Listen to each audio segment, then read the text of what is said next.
Who's at the middle school as our athletic director. Michelle has been great doing everything. Margie Anderson, who's the face and the voice of North Shore. Every time they come in, Mrs. Margie, she's always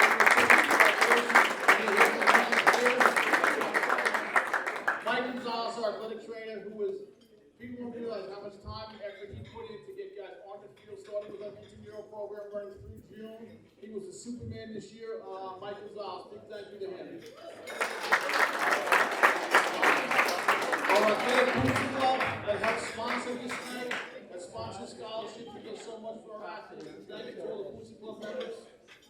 Kevin Curris is here representing the administration today. Thank you for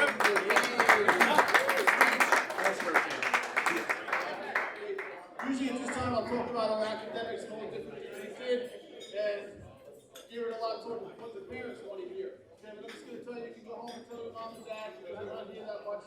But we've had 21 of our 22 teams that are scholar athlete teams, which means the average on the team is over 90%, which is the largest number we've had in a long time. So congratulations to that.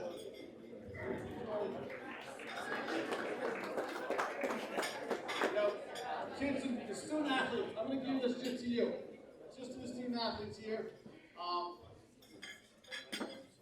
You guys, what you guys have gone through the last year and a half between not playing and all the restrictions that were placed on you, to be able to come here tonight, be able to participate in the season, practice in the season, and compete at the level we competed in every single day was amazing. You guys should be all very proud of what you've done, what you've accomplished. It was a great feat. And North Shore High School did some things that we've never done before. We had 5 conference champions in one season, which we've never done before. We had 5 county championships amongst our track and field guys.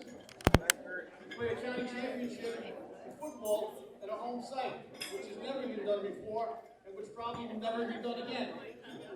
And who can forget our cars that we had to have? It ended up getting passed to the friends on Saturday afternoons for the football games. And you know what? We saw it, we knew it, but we couldn't stop people from getting it. If anybody wants to commemorate one, stop by the office, and we still have some that would be glad to give out to you to represent this year. The building until tonight. You guys have been great. Parents should be very proud of what we've done, what your kids have accomplished. It's been fantastic. So we're going to start tonight and get moving.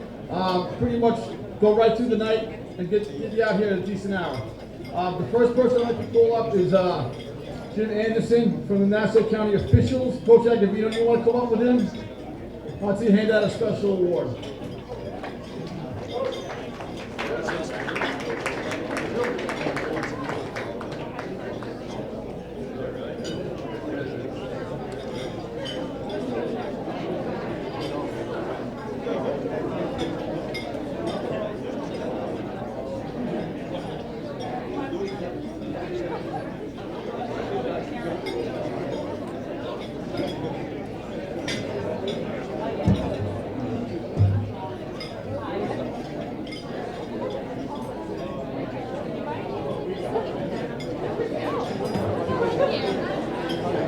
Everybody's attention for a few moments.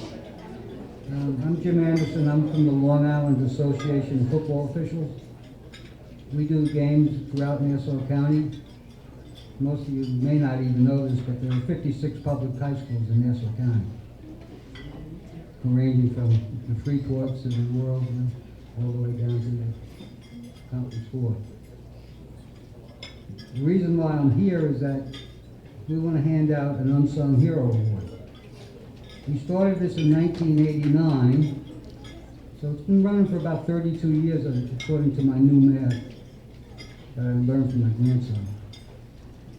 And we probably have recognized, handed out plaques to well over 1,500 students over the course of those 39 years. But what's unique about tonight is we're going to hand out not only a plaque to someone, but we're going to give them a little bit of money to start school off with. We've handed out about 120 scholarship grants, maybe even more than that over the course of the years. And this year we started off actually handing out an award to somebody from Massapequa. Then we went to JFK Belmore, Valley Stream North, and finally tonight here at North Shore. and I really don't want to talk so much about the unsung hero per se. I think we all have a pretty good idea of what that is. But tonight's winner, I don't want him to thank me or really thank our group, although we appreciate it. But they should thank Coach Dan and his coaches for having nominated him to get this award. Okay? Not much else to say, but with the $1,500 that we're going to give him, I actually looked up today, I went to look at how much my school cost when I graduated from. I graduated from Wake Forest down in North Carolina. And I saw $80,000 per year to go to school down there. And I'm looking down and it says tuition, and room and board, and all of this stuff. And finally, there's a thing that says personal needs, $1,500. The only personal need I can think of a freshman male going to college is beer. And $1,500 may not cover beer maybe till about March. So you can use it for whatever you want to use it for. Give it to your parents. Use it to buy a computer, buy your books, buy your supplies. We don't necessarily care how you use it. Just use it wisely, okay? The winner of the Unsung Hero Award from North Shore this year is similar to the fellow from Massapequa. I actually looked at the award, what Dan had wrote about him, and I think he wanted to be a receiver, started out as a receiver, but then had to become a lineman. Well, the kid from Massapequa that wanted to be a tight end ended up being a tackle. He was about 6'5", 240 pounds. He was big, but not as big as the guy who was next to him on the line. They had a pretty big team this year. But in any event, the winner this year is from North Shore is Oliver Paloma.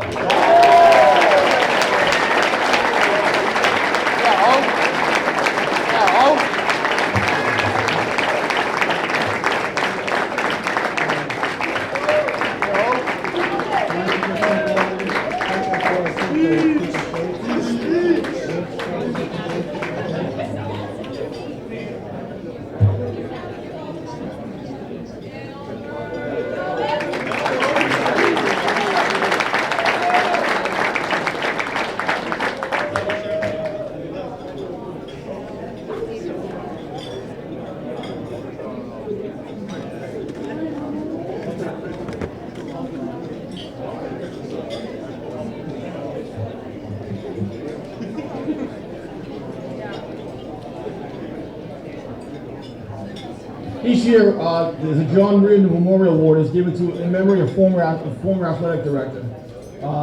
It's given to one male and one female athlete that show dedication to their sport, respect for their teammates and coaches, and gives 100% of the time.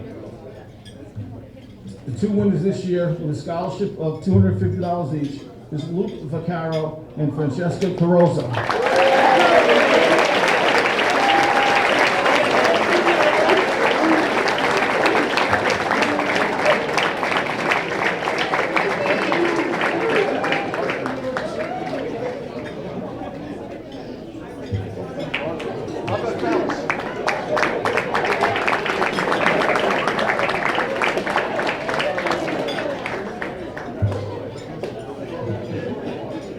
The Margaret Johnson Scholarship is given each year to one female athlete that excels on the field and as well in the classroom. This is a $1,500 scholarship funded by the family.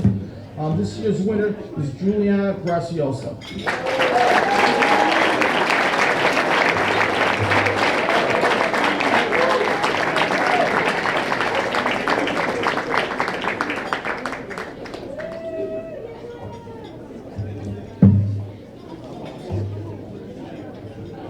Okay, now I'd like to bring up Ms. Keon to do our Senior Career Season Awards.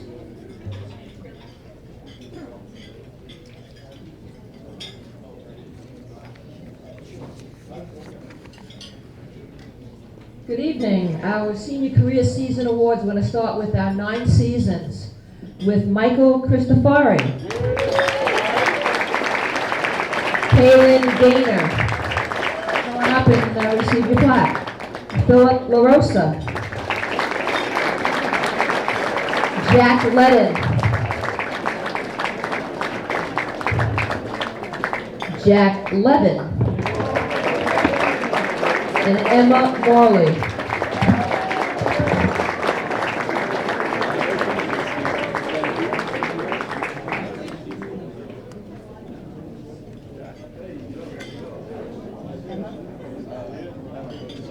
And 10 seasons, Cedric Bushfurs, Juliana Graciosi,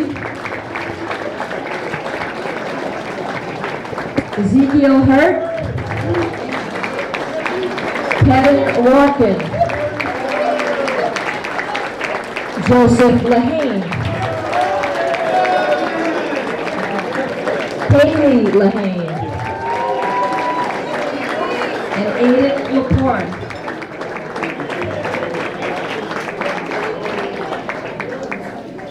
"11 seasons, Madison Berry,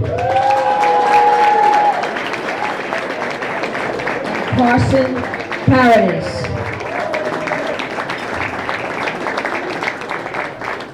"12 seasons, Thomas Burfine, Deglin Doyle, Jules Furtzel, Ashton Gus, Caleb Loring, Sam Rosencrantz, Sophie Rosencrantz, Daniel Romano, and Taylor Smith. Standing alone at 13 seasons, Casey Colbert.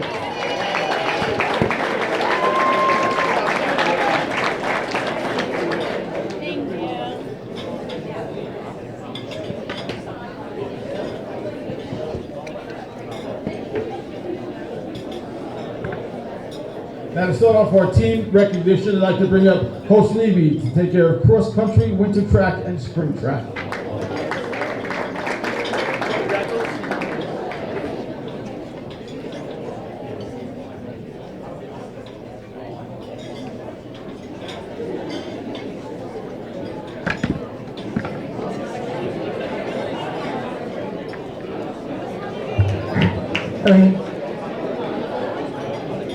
Okay, can all the members of the cross-country, winter track, and spring track teams come on up and do this all at once? The girls? Girls, winter track, cross-country, and spring track. All at once.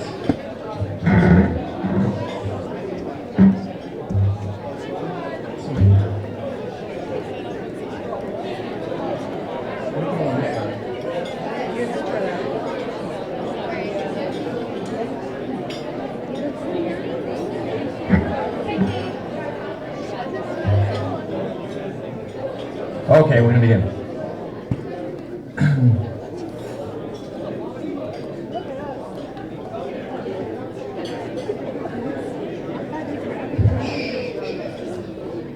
Okay. 1 year ago today, there were a lot of tears and disappointment as the athletes' seasons were taken away by COVID. What once was thought to be a 2-week hiatus from school extended, as we know, into a worldwide pandemic. As the students and families waited for the state and county officials to allow the resumption of school-based athletics, the anticipation built. During this time, the runners of North Shore, as you see here today, maintained their discipline of training and will be ready whenever the season would begin. The winter track season, for the first time, was a preseason to the fall sports, and of course concluded with this past spring. It was a time of perseverance and rekindling of relationships that was the foundation of the team's success. As a result, for the 15th consecutive year, the North Shore Girls Cross Country team won the county championship.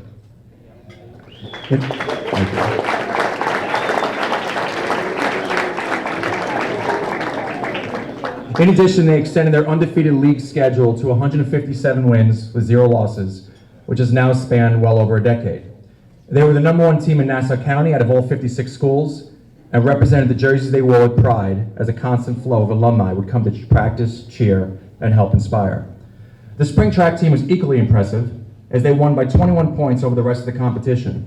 This year, with an influx of high jumpers, throwers, and pole vaulters, catapulted the program to the Nassau County Championship. Thanks for that. That's TJ, thank you. Congratulations to all the girls that have made their teammates, alumni, family, school, and community proud. Okay, the individual awards. Kind of combine these where necessary. Cross Country Coaches Award. This year's team was the closest knit group I've ever coached while at North Shore. I do not say that every year, as I proudly have expressed that to this group so many times. Their never-ending commitment to one another, which extends not only to their training and racing, but also while at school and home. There is not one person, including myself, that was more important than another, as each member was inseparable, as shown by the varsity team crossing the finish line together at the county championship. The three members I'm about to recognize embodied all the qualities the program has to offer in terms of working as one. Today we're going to give 3 coaches awards for cross country. The cross country coaches awards go to Madeline Bush,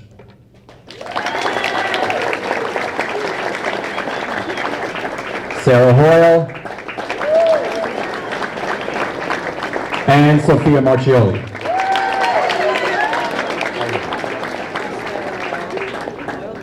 Track Coaches Award. These 2 athletes have much similarity, but also many differences. They are both all-county athletes, which in turn led to much of the team's success. They are 2 of the nicest people you ever come across, and the desire for success is contagious. Fiona Reagan has established herself as a leader on the team, with her perseverance and excellent performances in the middle distance events, while newcomer Jill Furborn has now made discus a cool and popular event while performing at an extremely high level. The Track Coaches Award goes to Fiona Reagan and Jill Furborn.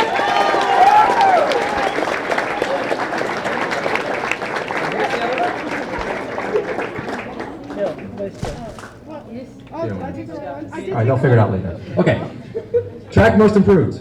This athlete has made long strides in her development as a runner and an athlete. She started out as a sprinter, then converted into a middle distance runner, while also being an all-county pole vaulter. However, thanks to Coach Millard, her best event was just kind of found by accident. One day, Coach was working at the high jump, and she said, "Can I try?" The rest was history. She placed second in the county championship and just expanded her diversity in an already established resume of track events. The Track Most Improved goes to Sophia Banner. That's you, yes.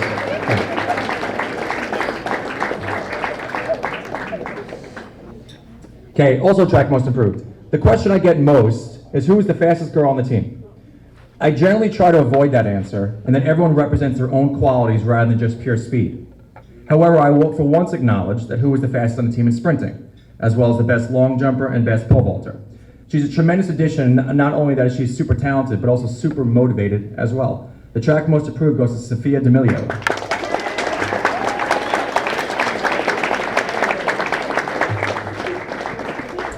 Winter Track MVP.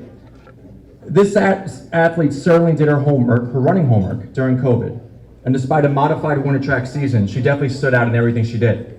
As a freshman, she already has multiple seasons of all-county recognition, and she was on her way to nationals last winter before COVID cut everything short. As she builds towards sophomore year, I anticipate a continued level of improvement and racing excellence. The winter track MVP goes to Elle Archer.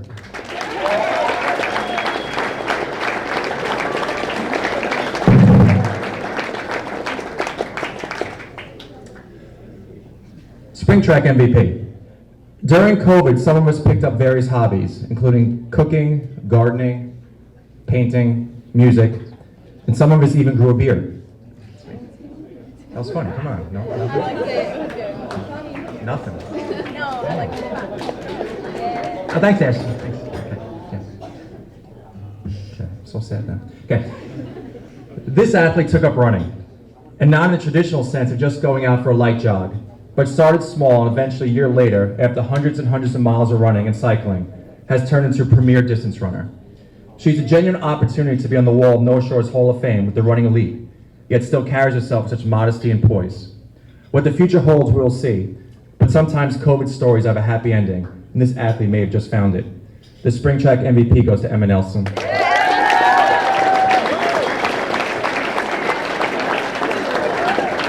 I'd like to congratulate all the seniors here up today, and the ones sitting in the audience, and the parents of seniors. We've had a rough last year or two. I wish everyone good luck and happiness, and good health. All right, take care. Thank you.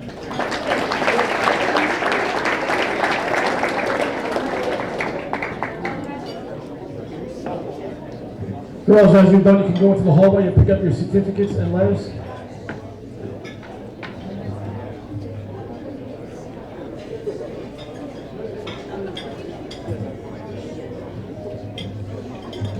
Okay, now I'd like to bring up our softball coach, Tara Henry, for her first year here as a North Shore Varsity softball coach.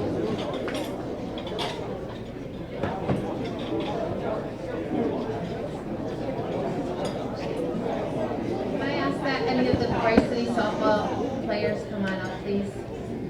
Varsity softball.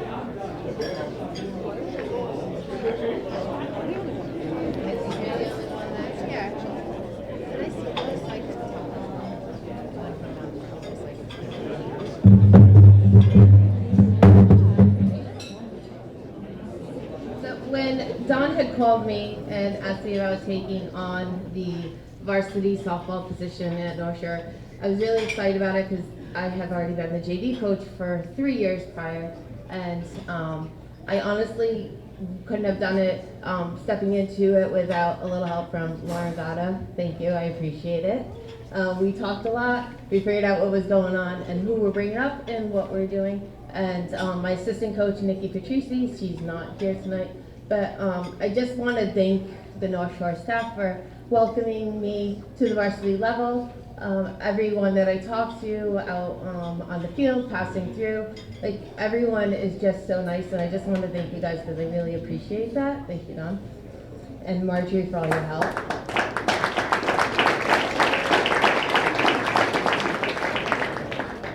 So this season we went to a 7-6 record and went into playoffs with a bye our first round.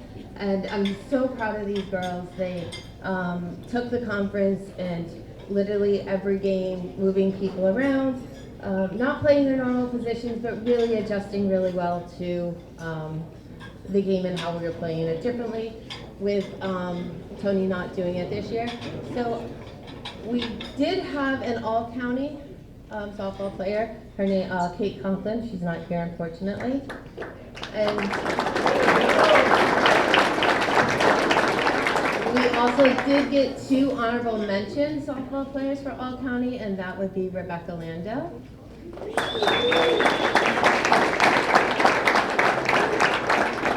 And Eliana McCoy, who's not here also. But I do want to give out to we do have their most improved player of our softball season would be Natalie Gata.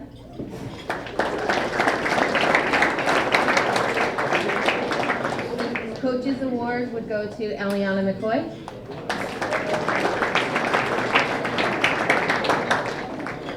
And our most valuable player would go to Kate Conklin.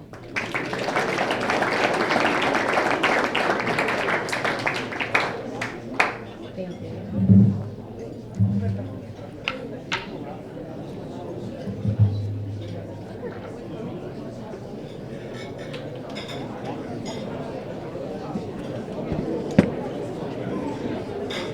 I'd like to bring back Coach Kelly Hopkins, who was out for a year, but is now our varsity field hockey coach again. Coach Hopkins.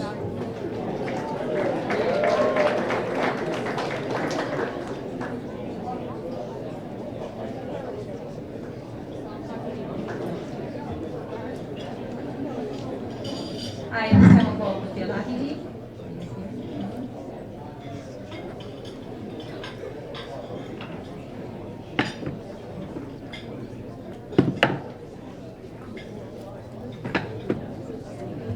So there are many silver linings in the 2020 spring field hockey season, with a great group of young women dedicated to the sport, committed to hard work, and eager to do the simple well.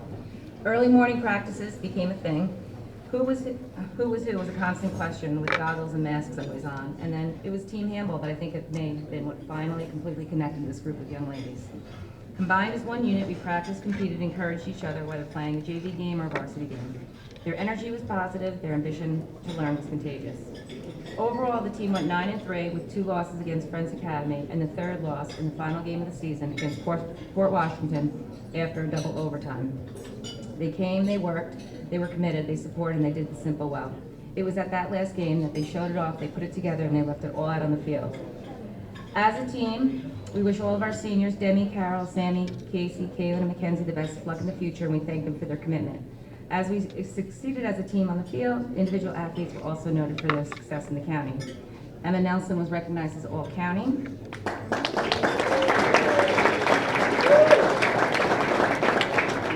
Casey Colbert, Hannah Gilliam, and Olivia Mahler were recognized as All-Conference. Grace Ledden was recognized as All-Class. Kate Conklin was the unsung hero. Elana Golden was our scholar athlete. And the exceptional senior was Mackenzie Johansson. As a team, the 2020 North Shore Field Hockey Program recognized Emma Nelson as the MVP. Hannah Gilliam as MIP. And our Coaches Award goes to Erin Checo. I personally want to thank the entire North Shore Field Hockey team for making this such an enjoyable experience and a rewarding season. I'm so proud of you guys.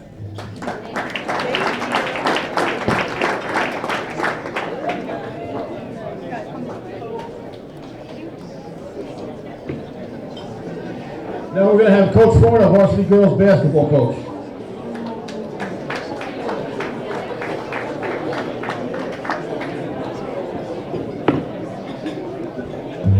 Girls basketball, please come on up. All right. So before I begin, I know I speak for all of the coaches, especially the winter coaches. But I just want to make sure that we thank Mr. Lang, Ms. Anderson, and Mr. Gonzalez for all their work this year, getting us on the field. As a winter coach, we started January 4th when almost every other team on Long Island started February 2nd, and it's all because of the work they did getting our athletes out there, so thank you so very much. All right? Okay, now, so I also want to thank the girls that are up here. This year, when we started basketball, we shared the gym with middle school basketball, middle school volleyball, boys JV and varsity basketball, cheerleading, and gymnastics. There were some times we went to practice at 8 o'clock at night on Thursdays, 7 a.m. on Saturdays. We even came in on Sundays when kids in our team needed practices. And people would say, why are you coming in? There's no season. But the mentality of us was, if we have a gym and we have girls that are willing to work, we're going to work. And it wasn't one or two girls that showed up, it was the entire program. All 23 girls, every single night. And that's why it's a pleasure to coach these girls. I'm just so lucky, and I appreciate them so much. So thank you, girls, for all your work this year. We appreciate it. We didn't have a playoffs, so we made this mentality this year. We're just going to get out there, get everyone playing time, give our seniors a little final run in the sun, have a senior night, and so based on that, it was a complete success our year. So there we go. All right, here we go. Now for our awards. Here we go. So this is an award that we started last year. We had a senior girl last year who her sophomore year, she tore her ACL. She rehabbed the entire season, came back her junior year, had a great year, then tore her ACL in November of her senior year, didn't even know it, kept on playing on it, would ask out in the fourth quarter saying her leg hurt, and then finally in January revealed her other leg tore her ACL. And the toughness on that kid to go through it twice and rehab again so she can play college soccer in the fall. So we named an award after her, and that was the North Shore Basketball Gabrielle Scott Toughness Award. All right here. And we will give it out every single year until I retire, and hopefully even after that. So this year goes to a kid who has been on the team for 2 years, accepts her role, is always changing her position based on what we need, and just has the perfect mentality and mentally and physically tough. So the North Shore Basketball Gabrielle Scott Toughness Award goes to Ella Begley.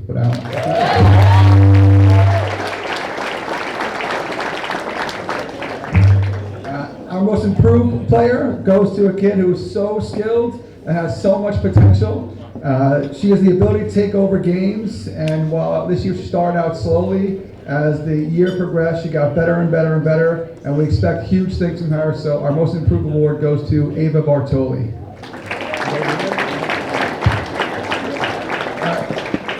Our most valuable player award goes to an athlete that simply leaves everything on the court, whether it's Saturday morning practices or conference games. She was 100%. She's been our point guard for 3 years. She was 5th in Nassau County in scoring this year, had her first triple-double as a career. Our most improved player goes to Morgan Griffin. Here we go. We're not here. I'll get you there. Yeah, that's what you need. Yeah, that's what that's it. Finally, our Coaches Award goes to an athlete who's been so dedicated to our team and has been a great leader and role model to the other players. She's a senior, and even though there were no games when we started, she was there on January 4th putting in the work. Then when we found out we were going to have games, she told me she had an opportunity to go away February break. I told her, go. There's no playoffs. Just go and, go because you should. And she chose to stay instead and be with the team.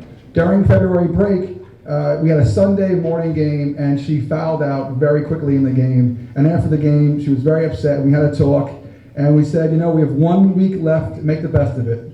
And well, she did. We had 4 games in 5 days against some of the top teams around, and she played so well. And one of the highlights of my coaching career truly was when I told her she won all county.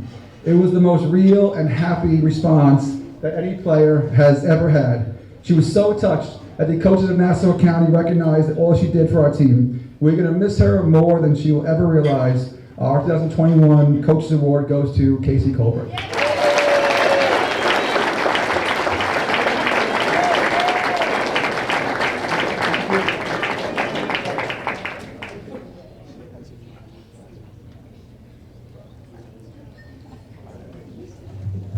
And now we'd like to bring up Coach Mike Bishop or a men's soccer coach. Boys or men's soccer program. We had a tremendous season. For the first time since I think 1997, a North Shore boys soccer team won a conference, so we were conference champions. And it's no wonder that it happened this year, because as soon as these players, both the juniors and the seniors, came into the program, our program changed. And pretty much these guys only know the playoffs.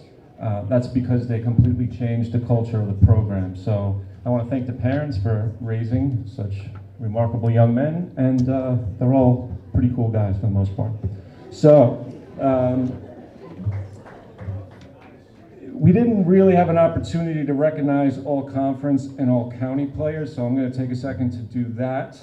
The Boys Soccer Association did not provide plaques, so I made some certificates, and I even laminated them.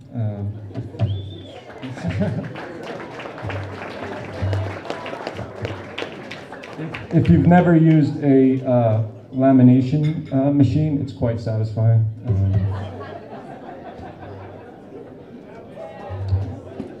So, first player I want to recognize is a junior. He's a very tough player, he's a very committed player, and he's also a very technically gifted player. He runs for 80 minutes and then some. He's going to be a senior next year, he's a junior this year, and I just can't wait to see what he does next year. So he got all conference this year, and that's Nicholas Sirachi.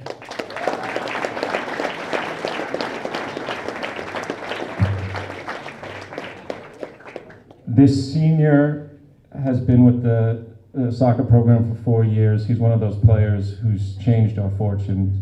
I'm going to talk about him in a little bit again, but all conference was Matt Simporis.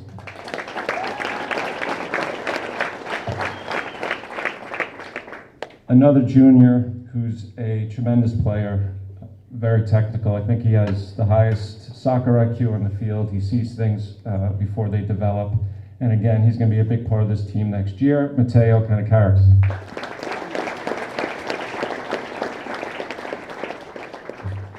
Christian O'Hara received All County.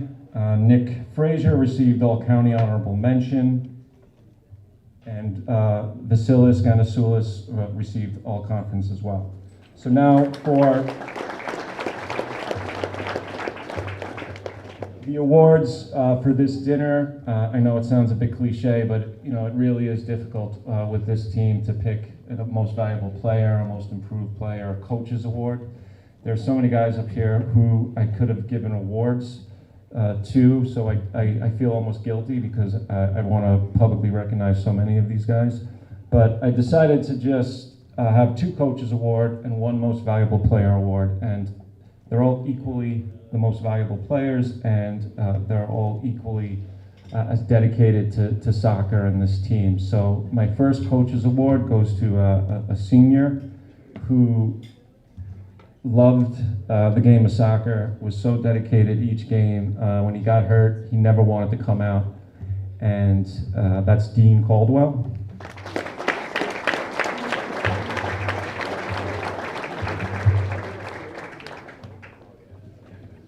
Another coach's award I'm giving today goes to a defender who, we moved up as a freshman, and I think that's the game that really changed North Shore soccer. We were playing Lawrence on that on the small grass field, and as a little 9th grader, I put him in the back as a sweeper, and he was man of the match, and he's played like that for 4 years. So another coach's award goes to Anthony Anzalone.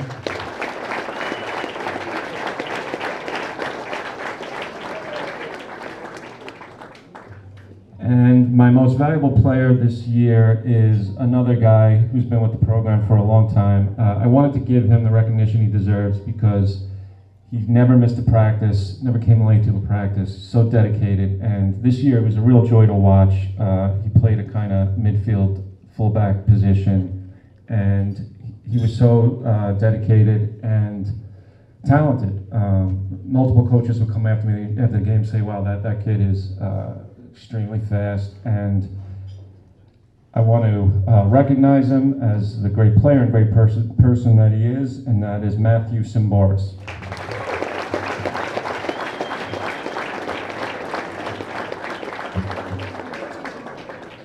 Thank you very much.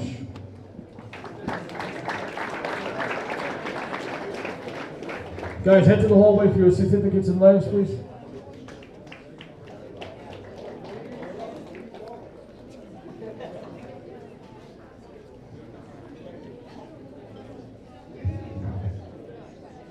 For all the hard work our kids put in, and all the right things they did over the course of the year, there's one team that didn't get a chance to compete this year. That was our competitive cheer team. They did get to cheer, but it wasn't the same as competing. So we're gonna have Miss Keon fill in for Miss Gonzalez today, who's home. If you don't know, she had a baby about 6 weeks ago, a baby boy. So she's home with her baby, Miss Gonzalez, and we're gonna have Miss Keon fill in for her.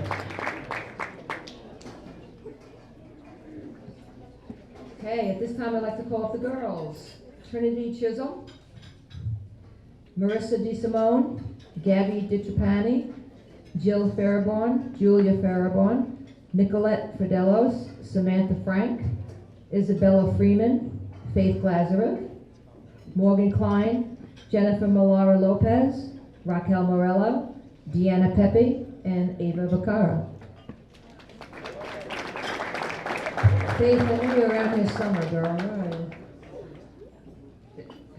Come on. Can't leave me up here by myself. Okay, so Coach Gonzalez's Coach's Award goes to Samantha Frank. Her Most Improved Award goes to Gabby DiTrapani. And her Most Valuable Player goes to Morgan Klein. Congratulations, Julie.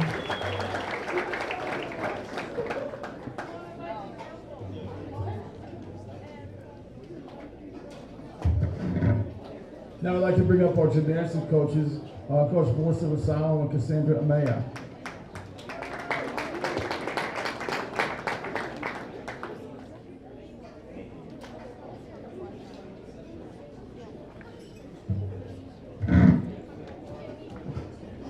Good evening. I'd like to call up the girls' varsity gymnastics team. Madison Berry, Sofia Demilio, Jill Fierborn, Jenny Geismer, Faith Glazarev, Rebecca Grossman, Ari Gus, Jamie Holtzman, and Sam Nelson.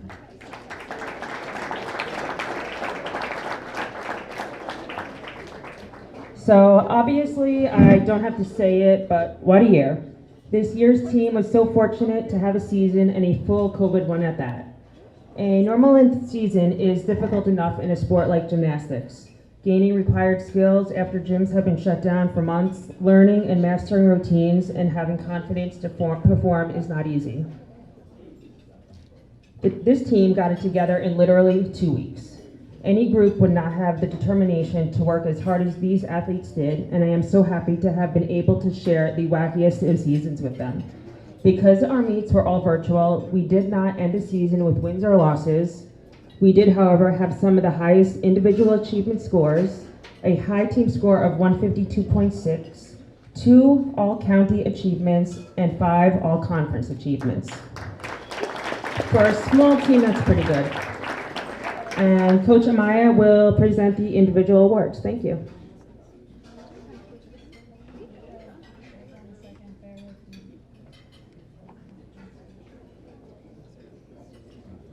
The Most Improved Player Award goes to a gymnast who joined the varsity team as an 8th grader.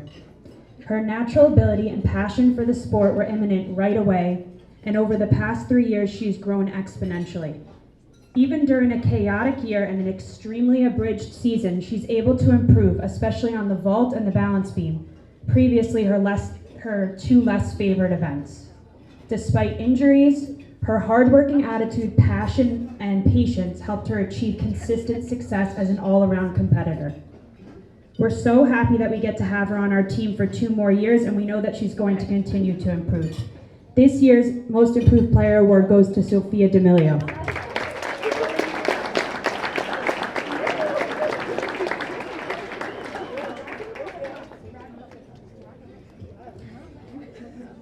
The recipients of the Most Valuable Player Awards have been assets to the varsity team since they joined in the 7th and the 9th grade, competing all around at almost every single meet, earning numerous awards such as All-Conference, All-County Honorable Mention, and All-County Awards.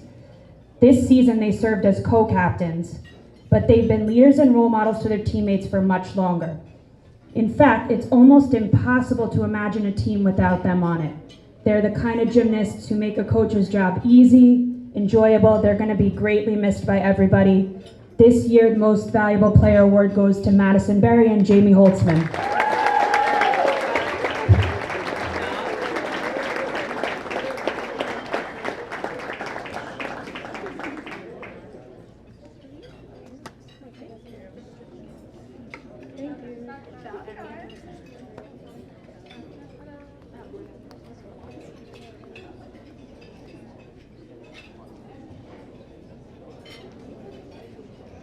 And now I'd like to bring up Scott Wyman, our varsity baseball coach, and Rob Gates, his assistant coach.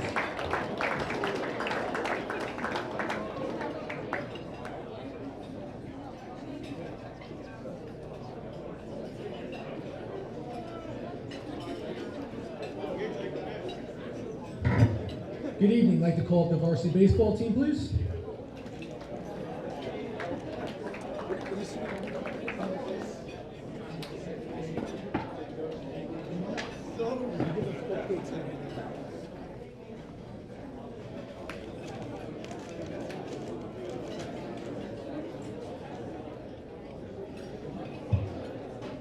All right.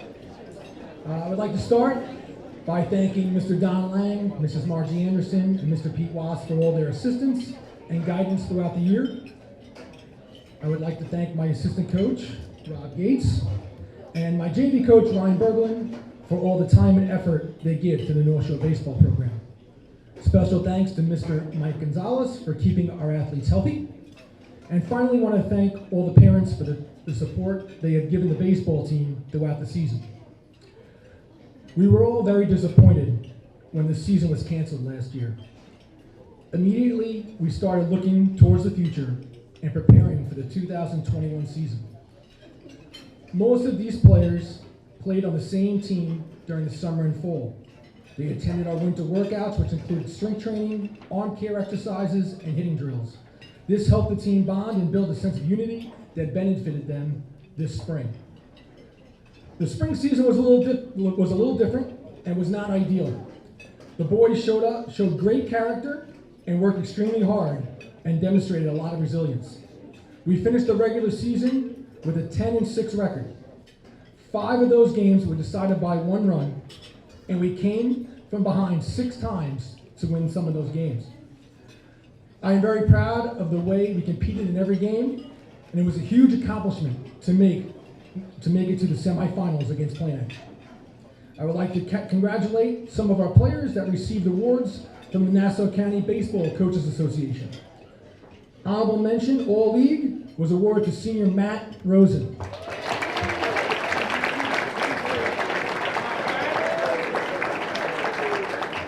These awards will come at a later date. Also, honorable mention, All League, was junior Nick Caparella.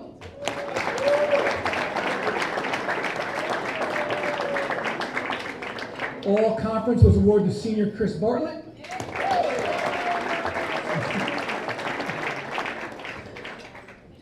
All County Honors was awarded to senior Ryan Datner.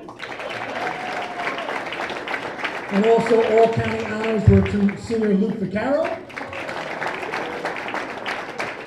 Luke Vaccaro was also chosen as the offensive most valuable player in our conference. Big accomplishment.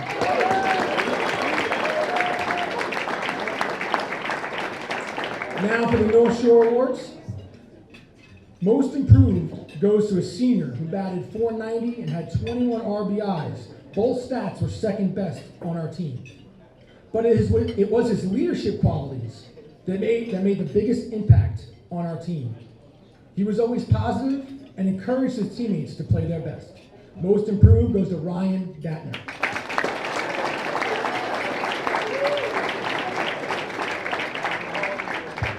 I'm going to give out 2 Most Valuable Player awards. The first award goes to a senior that was a great all-around player. He was amazing in center field and pitched some very important innings for us in middle relief. He led our team with 25 runs scored and had 11 stolen bases.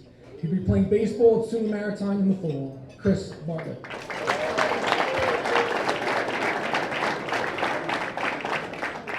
Our second MVP goes to a senior player that led our team in just about every offensive, defensive, and pitching category. He batted .549 with 23 RBIs. He also had 4 wins with 37 Ks and 27 innings pitched. But most importantly, he was a role model for the other players. He never let his emotions get too high or too low. He gave 100% every inning, no matter what the situation was. Most Valuable Player, Luke Vaccaro.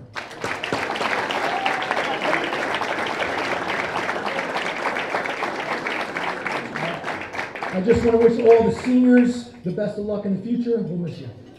Thank you.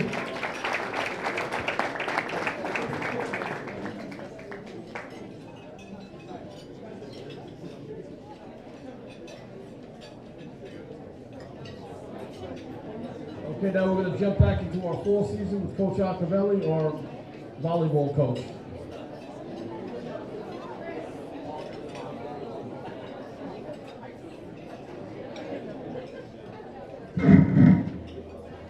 Good evening. This year's varsity volleyball team, come on up. As I do, I'll be introducing you. Senior Gianna Albanese, Junior Bella Barba, Senior Lindsay Barron, Junior Ella Begley, Senior Co-Captain Belle Beretta, Senior Co-Captain Kayla DePalma, Senior Christina Estefiadis, Senior Christina Forsander, and I want to acknowledge this since we didn't get to do this last year. Christina, 2019 recipient of the Honorable Mention All County. Senior Co-Captain Katie Gata, 2019 recipient of All Conference. Sophomore Natalie Gata, Senior Emma Morley, 2019 recipient of the Coaches Association Scholar Athlete Award. And Junior Amanda Popowitz, Senior Sarah Rush, Junior Aaron Schoenhofen, Senior Kate Seldet, and Sophomore Lainey Silverstein. There we go. This year's team struggled a little bit in a very competitive league that we were in. We've always been playing, we have to compete against 31 other schools. So we did well, all things considered. It was just, of course, a tough season. filled through with, of course, as we all know, COVID. This team had mandated weekly testing, cancellations, rescheduling, and wore their masks full time despite their personal feelings on that. They were selfless and they got through it. The 10 seniors all got on the court and contributed to the effort. Our season was highlighted with a Saturday battle on senior day with a victory over Valley Stream North. For our awards, the team was named a New York State Scholar Athlete team once again with a team average 93.6. That's what we're all here for. Our top Scholar Athlete, and she's already received her award, and recipient of the Coach's Scholar Athlete Award was Ella Begley. She's gotten some hardware tonight. Congratulations, girl. For the county award, sophomore setter Lainey Silverstein was selected to receive all conference honors. She stepped into that role as our number one setter on the rotation after losing both of our starting setters this year, so they did not return. She led our team in aces and in assists. I look forward to 2 more years of Lainey leading the offense. This year, I'm happy to announce that Belle Beretta, and you have those, Mr. Watts, you can walk them down to them. This year, I'm happy to announce that Belle Beretta, girls, you can come on up and get them. Belle Beretta was selected to receive all-county honorable mention. As 50%, and this is a number that people can't quite understand, of her attacks at the net wound up as kills. So every time Lainey set her up, every other time she put the ball down. She also led our team with 44 blocks. I'm also happy to say that Bella made a great decision to stay home this year, and she will be playing at Nassau.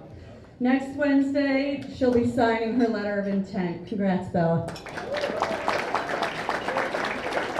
This year's most improved player is awarded to a player who never gave up and never gave in.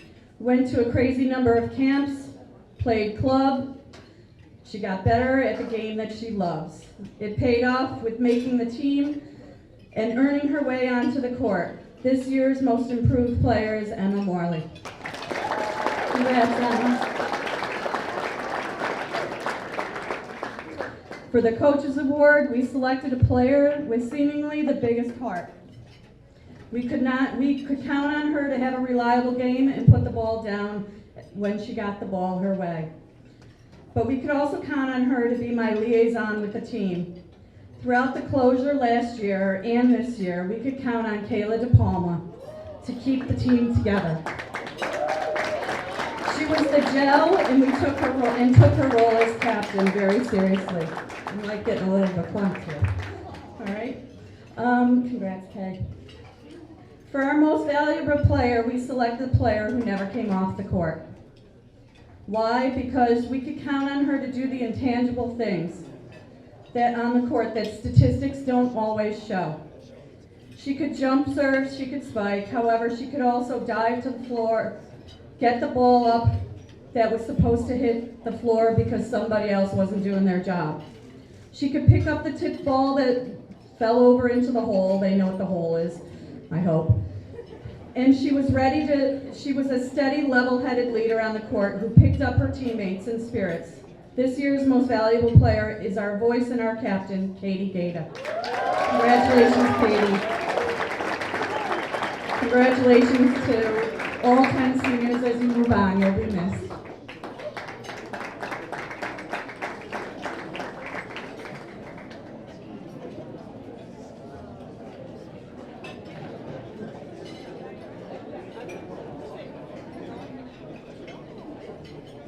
Now our boys varsity basketball coach, Coach Kevin Carpenter.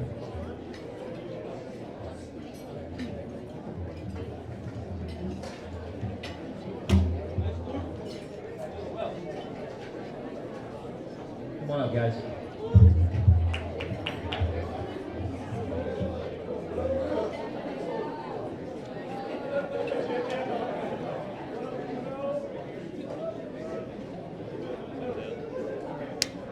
All right, everybody. Good evening. First and foremost, I would like to thank Don and Margie for a tremendous job helping get our athletes prepared and organized to the start of our season. Also, Mike Gonzalez for keeping our athletes healthy. Where is he? Kevin Dayhill, my assistant coach. I couldn't do it without him. He's my right-hand man. He's the best. He's been there for us throughout all the off seasons, during the season, all those late night talks. So let's give Kevin Dayhill a nice big round of applause.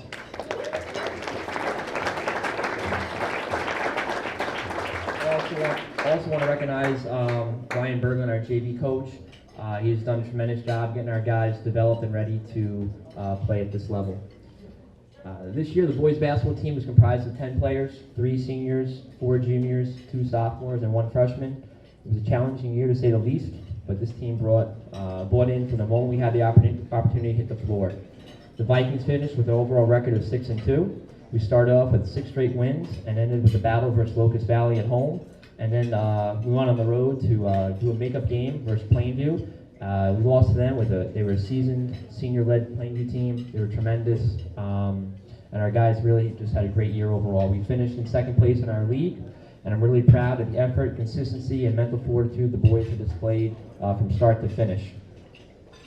Our most improved player this year, our MIP goes to David Berlin. David would, yeah, give him a round of applause. David was a fierce competitor in practice and games. His consistent motor has allowed him to make great strides in his development throughout the year. David was asked to take on a much bigger role offensively this year than years prior. He was determined to help our team in every facet of the game. Due to David's consistent play each night, it gave us our team a great chance to get to that 6-0 start. So, congratulations, David. Here? No? All right. David was also an all-conference player in League 4. Our Coaches Award. This year's Coaches Award goes to Luke Jacklin.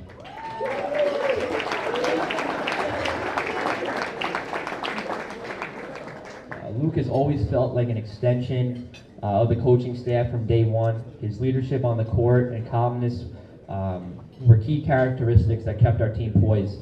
Luke has been a contributor on the varsity throughout his tenure, but this year he took it up a notch when needed him the most, taking on some key moments offensively, and he's just been awesome, especially when some of our other key players that were seniors were out due to injury. He really just took it on himself to make sure that he did it on both ends of the floor for us. So Luke, it's been a pleasure, man. Congratulations.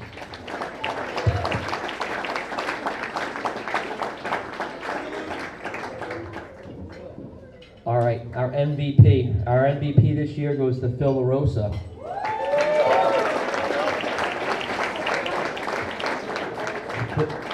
Phil was a returning all-county player entering his senior year. This year, Phil came in even more developed physically and mentally. Phil not only looked to lead our team on the offensive side of the ball, but also wanted to lock up the other team's best player. Regardless of what we needed in the moment, Phil took it personally to get it done for the team within our system of play. This year's MVP goes to our 2-time all-county player, Phil. He will be attending New Paltz next year, where he'll be continuing his dream of playing college basketball. Congratulations, Phil.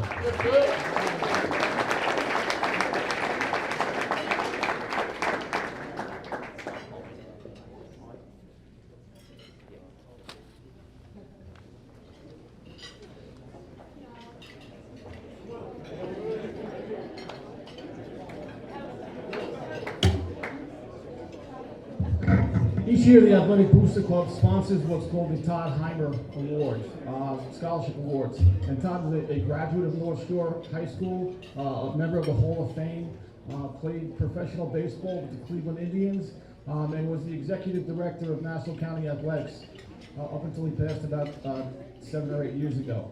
So each year, what they do is we have our award winners, and they have their criteria. Anyone that's been involved with the Booster Club, a member of the Booster Club for 3 or 4 years, and wins one of these awards, automatically is a Todd Heimer Award winner as well. So as we go forward, people who win those awards will also be Todd Heimer Award winners. And our first big award would be our Adrian Cisco Award, and I'd like to bring up Coach Dan Agavino and Coach Neil Levy for that one.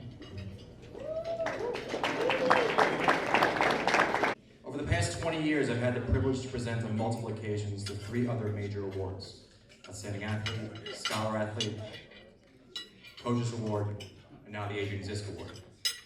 The Adrian Zisk Award is presented in memory of a student who exhibited the knowledge of what high school sports are all about.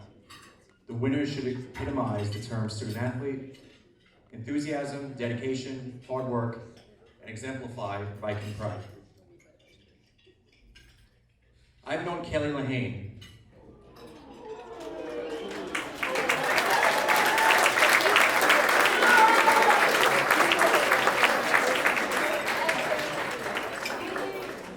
for quite some time, as she was a budding young star and now a leader of a county championship team.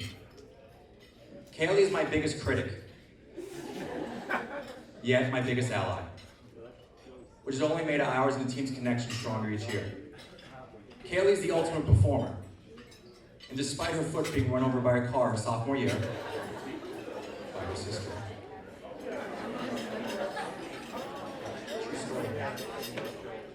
she was able to perform at a really high level at the national championship a few days later. She is the ultimate athlete and competitor, and that she's one of the best hurdlers, steeplechase runners, and cross-country runners in Nassau County. She brings out the best in younger athletes, while is always available for a selfie or a dance party. She apparently has petitioned the school for a Foursquare club.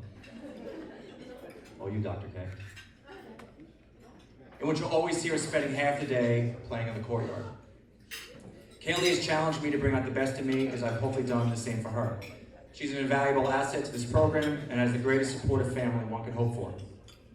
A truly tremendous loss to the program, however, a tremendous gain to High Point University, which she'll be attending in the fall. On behalf of the women's cross country and track teams and the North Shore Athletic Department, I'd like to congratulate Kayla Lahane as the Adrian Zisk Award.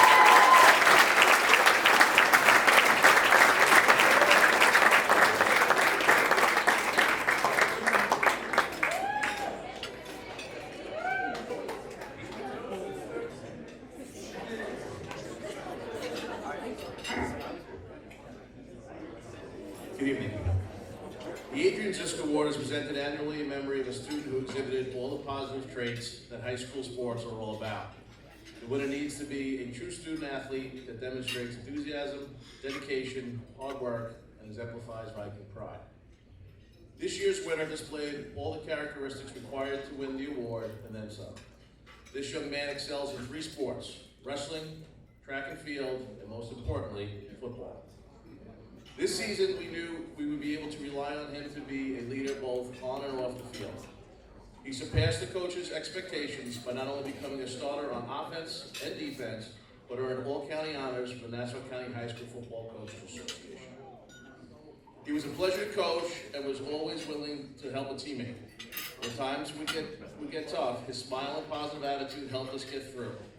He's a true leader who earned not only the respect of the coaches, but more importantly, from his fellow teammates. His team spirit and pride was a catalyst for our success this season. We will miss him next season, but thank him for being a positive example for others to follow. The winner of this year's Adrian Zisk Award is Dana Romano.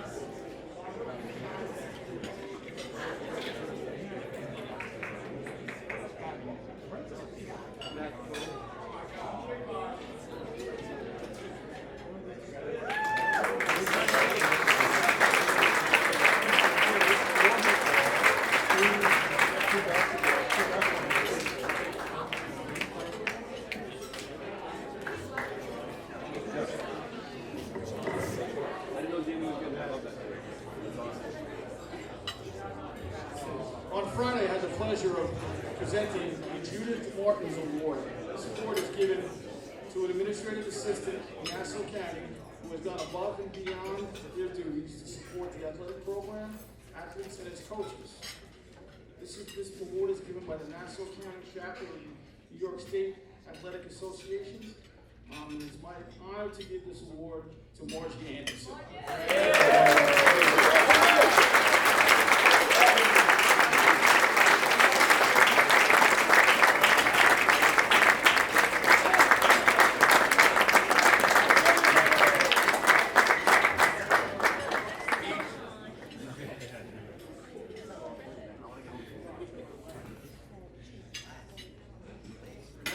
up our men's and women's swim coach, Coach Scala.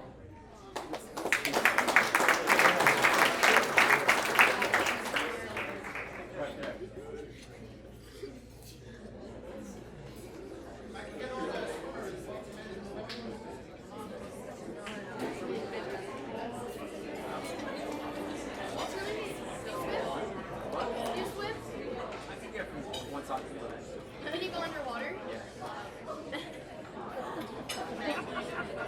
I need floaties.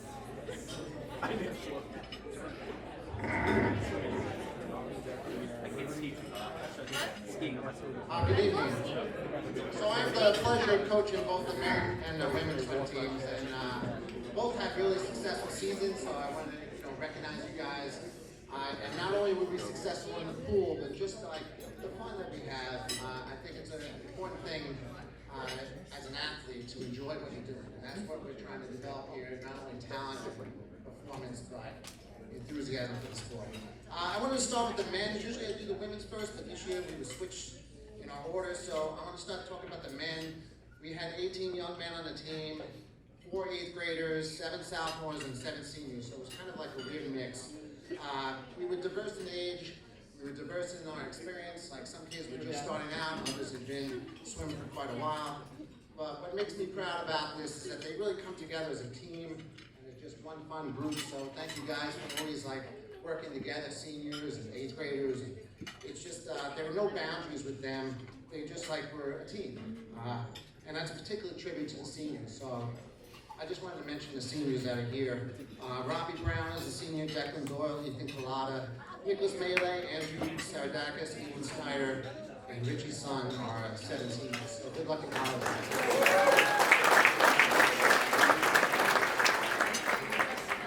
I'm sure like all the other coaches, we had a scramble, a lot of weird stuff going on. So we were training on the football practice field. We're running around out there. We ran around the athletic field for a while because the pool wasn't available at first. So we'd run around the track, run around the field, run around the tennis court. We did some lifting in the weight room.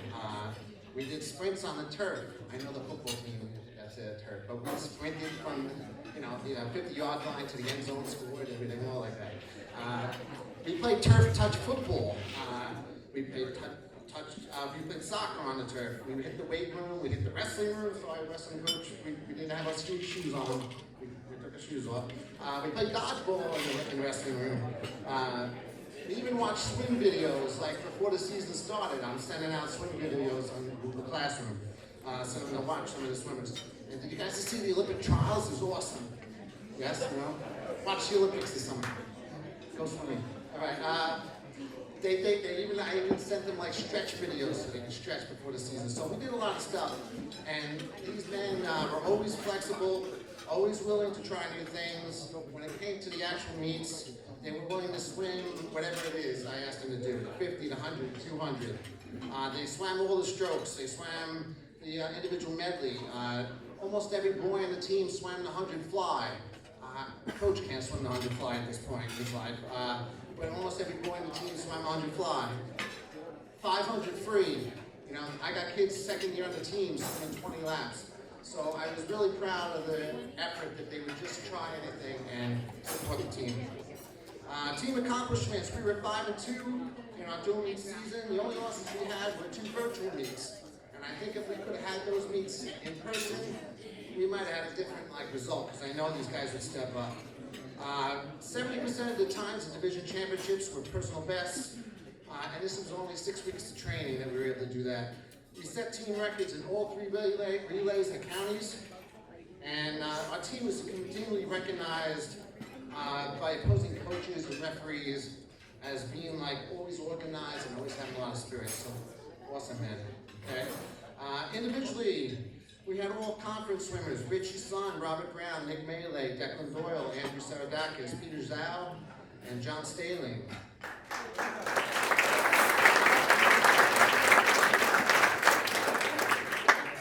And now for the awards. The MVP for this year is Nathaniel Brower.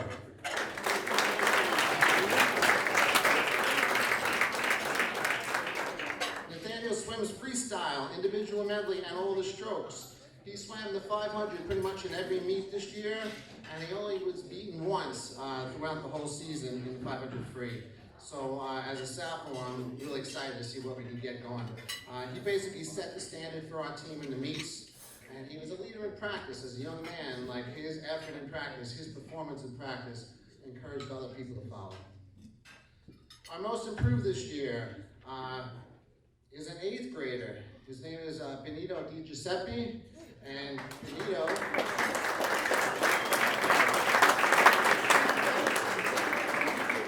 as an 8th grader is swimming the IM against seniors on other teams. He swam the 100 fly consistently. Like it's hard to get somebody to swim 100 full laps of fly. And he also swam the 500 free and became like a major competitor and a racer as an 8th grader. So again, I'm excited to see what he can do.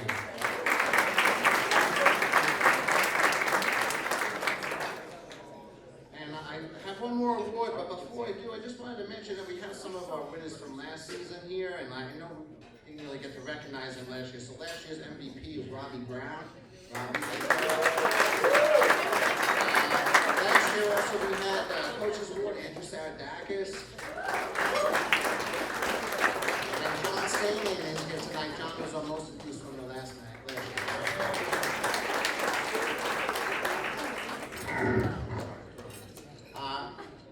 Our last award is the Coach's Award. I want to recognize Jacklin Doyle for the Coach's Award.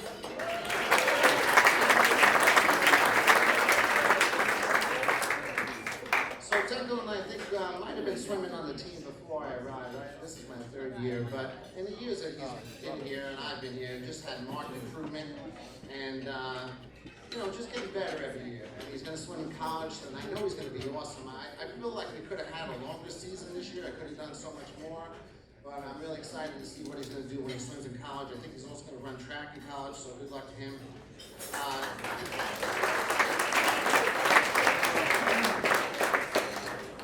I got 3 other things about Declan. He's a leader, and he's not that really a loud kid. He's like a quiet leader, and I kind of think I could be a quiet leader at times myself. But I know like there's times when you have to be a little more vocal, and I think he knows that too, and I respect the fact that he's able to do that. I'm also proud of him being an athlete, that he does multiple things. Sometimes in the swimming world, we only get people that can swim, and they don't necessarily do all the other sports. But I think it was great to have him like an athlete on the team. And any other athletes want to join swimming, I'm always looking to bring somebody in. All right. And then lastly, I'm going to miss my surf buddy. So we surf a little bit in the summer, and I think that helps his swimming. So congratulations to all the men. Thank you, guys.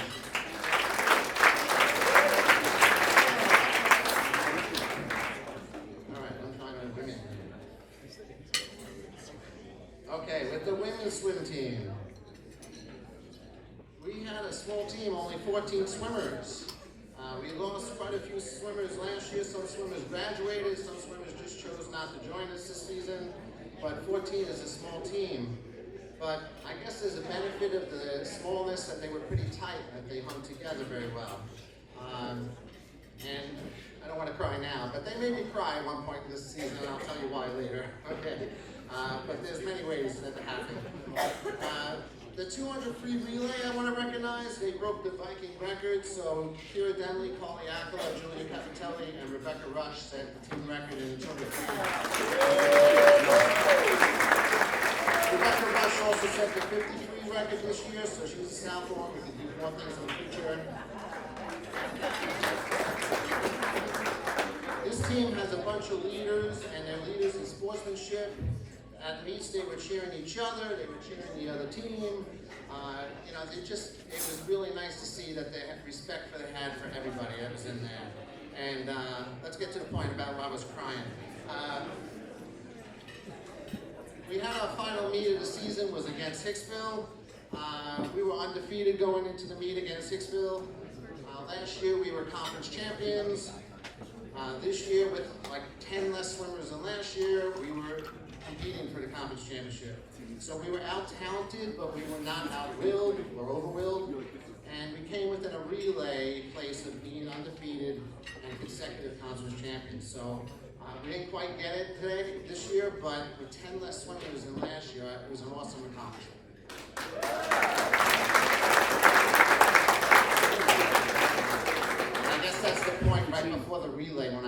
of fired them up that I was kind of teary-eyed because I knew they really battled to get to that point. Even though the other team at that point really had more to deal with, okay? Our MVP this year, Maya Samuels.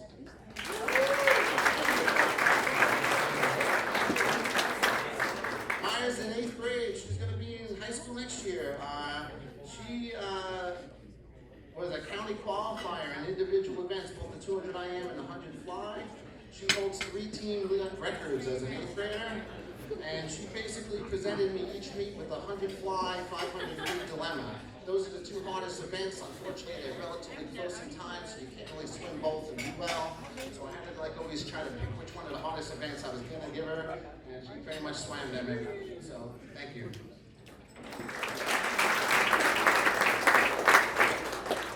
Most improved is Loretta Wang. I don't know if Loretta's, okay.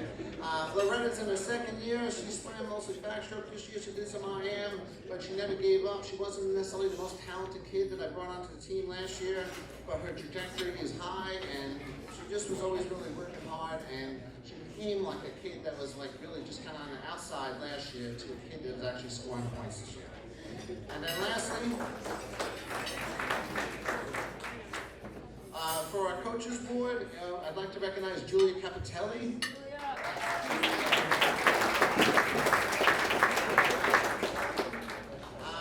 I wrote down here that Julia, hard worker, but hard friend. Like she was friends to everybody, you know, like she was always supportive of everybody. And I also wrote coach connector, because sometimes as a coach you need like to have somebody that's like going to give you the pulse of what's going on, and somebody that you can like kind of see, are they really getting it or not? And so she was like a friend to me that I could also then put into the team, okay?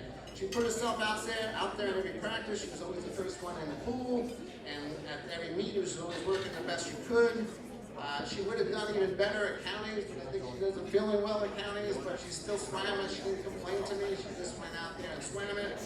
And I think the last thing, just to wrap it up, sorry if I took too much time, but she was the captain of the team this year before we even had a vote for captain. I'm not a big like captain guys. I always tell the kids like everybody needs to be a leader, you know? But the kids at one point, I'm like delaying the captain vote. Kids on the team on the bus one time at one point are saying to me, Julia needs to be the captain. So before we even got around to be a captain vote, she was recognized and her leadership earned that. Thank you.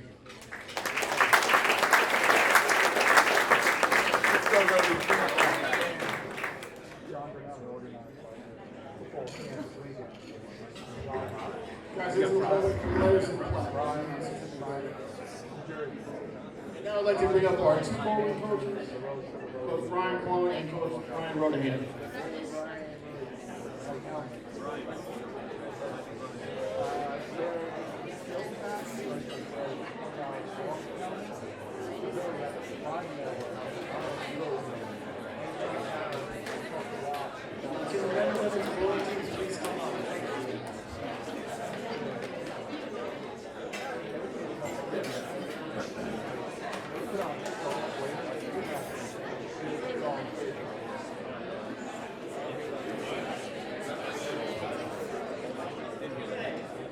So this year, the women's bowling team, we actually had a smaller team. In the spring team, we had 3 bowlers. And again, it's interesting. This was their first season indoors, obviously, in the bowling alley. I would love to talk to about Emma Nelson, because not only is she an incredible field hockey player, and in 1 season she became an incredible runner, but in 2 years she became an incredible bowler. She is in the top 15 in the conference and top 10 series player. And this year, Emma Nelson is our MVP for the year.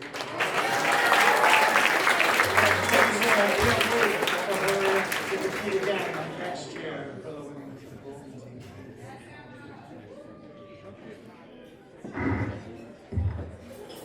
All right, for the men's bowling, I just want to let you guys know that bowling alleys from North Shore schools is about like 15 minutes away.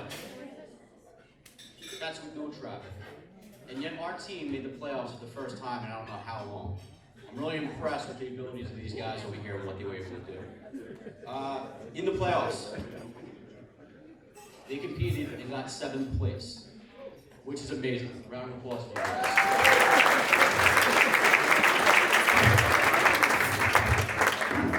We lost second place by 12 pins. It's always the 10 pin that always caused the biggest problems. I'll get back to that in a second. The Coach's Award goes to Jack Pepe. Congratulations. MVP with an average of 187.5 is Mikey over here. Try doing that in the Wii Bowl.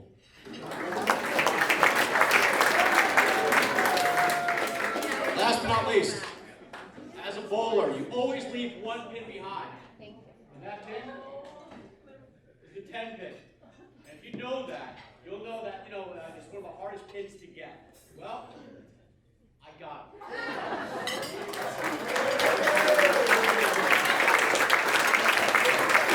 Congratulations, Gabrielle.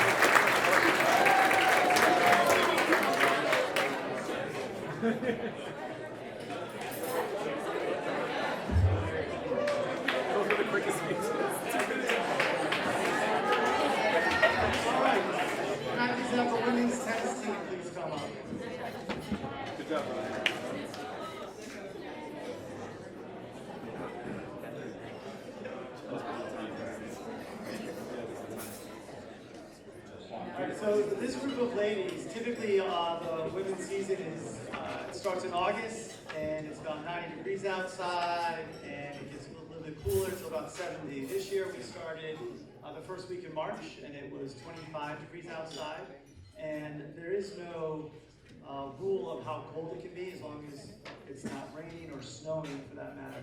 So this year was definitely interesting because we were playing with hats, gloves, winter jackets to start our season.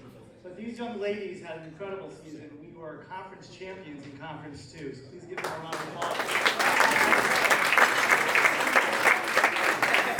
And it's pretty easy because tennis is one of the sports where it's completely ability-based. So you take 55 schools, and when you're in Conference 2A, you're basically 9 through 16. So next year, we possibly be in Conference 1, and we'll be one of the top 8 teams. We made the team playoffs, and we lost to a Conference 1 team. We lost in the first round to a Jericho team 4-3. It was a great match, all 3 singles matches. We won, unfortunately we lost for doubles, and that's where a bigger school sometimes has an advantage because they have a lot more players to choose from. But these ladies competed, and it was amazing to watch. Actually, a great story was the last match to win the conference championship. We played an undefeated Harris team, and they were very confident and very sure that they were going to be winning the match. But these ladies, with a smile on their face, they pushed through and persevered, and they got the job done, which I personally had a big smile on my face at the end because their coach was very confident. So again, congratulations.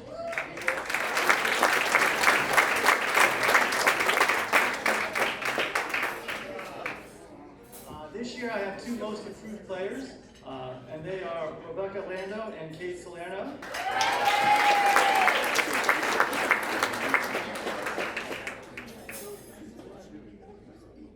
They were our doubles team that's actually, without them, you need 4 points in a match, and every time they won their match, we typically won as a team, and it was incredible to watch. You can see right there, a little high five. The communication, the positivity, it definitely worked. And they had the clinching match against that Harris team. And my last word is MVP, and she's not here today, but it would go to Ava Scordo. Ava Scordo, again, was an all-state athlete. She was undefeated this year, and in the county individual championship, she made it to the semifinals, and her loss actually was to a 2-time defending champion, Rachel Arbuckle, who's playing in Harvard next year. So we look forward for more things next year with Aidan Stolberger. Congratulations, girls.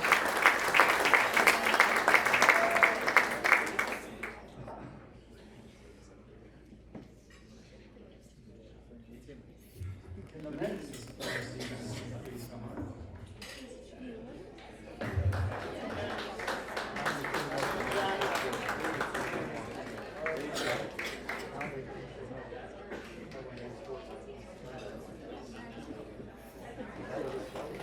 So these two, so the men's tennis team actually 2019, we won a Conference 3 championship to move up to Conference 2.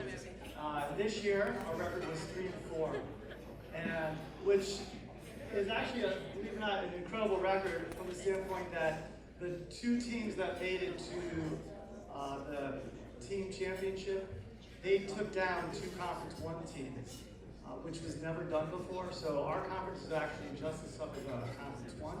So going 3-4 and missing 2 of our starters due to quarantine played a significant role. So we could have been 5-2, but they competed hard. It was a great season. It was great to have great camaraderie. What was nice about our team is that we have seniors all the way to 7th graders. And like another coach said, what's great about North Shore is that, you know, there's a family atmosphere, and that when you're a part of a program, you take care of the young ones, and that's for sure what our seniors did this year. I'd like to thank Jack Levin, Aidan Hortzman, and Drew Bandy, our seniors who left the team this year.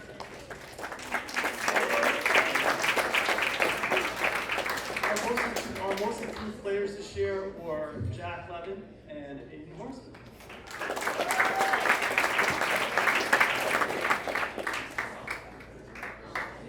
They played first doubles for us, and again, when you're playing first doubles, typically what happens is it becomes volleyball, and basically what the boys tend to do is they just try to hit each other, and that's something that Jack had a lot of success doing this year. So I want to congratulate him. I think he led the team with 5 pegs, which is a good thing. And this year's most valuable player, he played 2nd and 3rd singles this year. He had an undefeated record at 7-0, and it was Luke de Benedetto.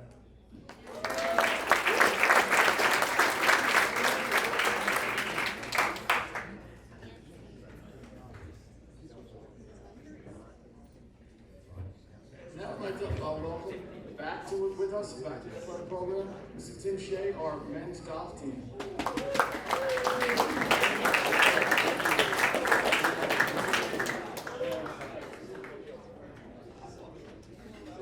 Golfers, come on up. I'm Tim Shea, the men's golf course, and the other day my wife said, "You're always out playing golf. What's so great about golf?" And I told her the truth. I said, nothing, absolutely nothing. It is a brutally masochistic sport, right? It is, for anyone who's ever swung a golf club, it is devastatingly humiliating, and it brings you to really dark places in your life. However, a couple of these guys have mastered making it work and actually enjoying it, deriving some enjoyment from golf. This year we had, COVID was good for golf. COVID was one of the few, the golf course was one of the few places that remained open in the beginning of COVID, and we had a whole new generation of kids take up this tormentous sport. We had 24 students come out for a 6-man team. 5 of our 6 starters will be leaving next year, but we've got some depth in the pipeline, so we should be okay as we move forward. We came in 3rd in our conference, and we had a couple of individual accomplishments that are absolutely worth celebrating. First, I want to talk about the Coaches Award. The person receiving the Coaches Award is not here tonight, but golf relies on foursomes. You have to go out as a foursome. Anybody know why you have to go out as a foursome? Because if you went out by yourself, the risk of self-harm is just too great. So everybody who went out in Terrence Murphy's foursome came back saying that that was the best time they ever had. Terrence somehow was able to make everything fun for everybody out there. So Terrence gets the Coaches Award for this year.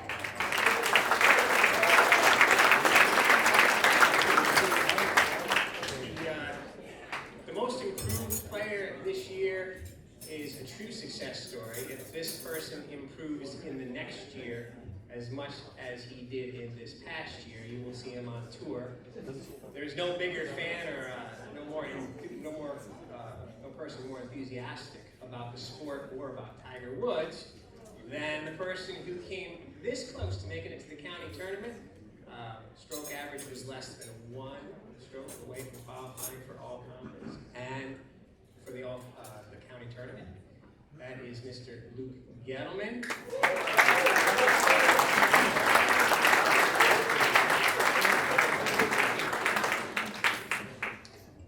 Two of our golfers qualified for all conference this year and made the county tournament. We're able to miss an entire day of school courtesy of that tournament. One of them I had heard rumors of. I'd never seen him play, and he didn't join us in the beginning of the season because he was with the football team who was having a hell of a run. Congratulations to football. We really wanted him for the golf team, and I heard he was a beast, and he is the king of the long ball, and that is Andrew Nowak. The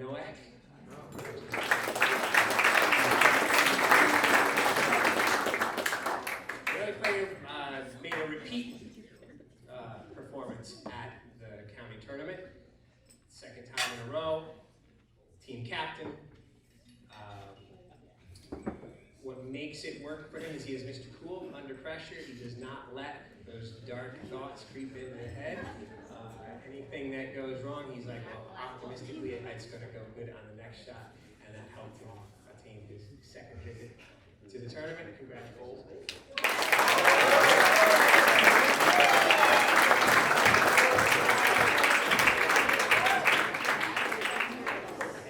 Thank you, Mr. Joe. And now we'd like to bring up Kevin Daniel, our women's golf coach.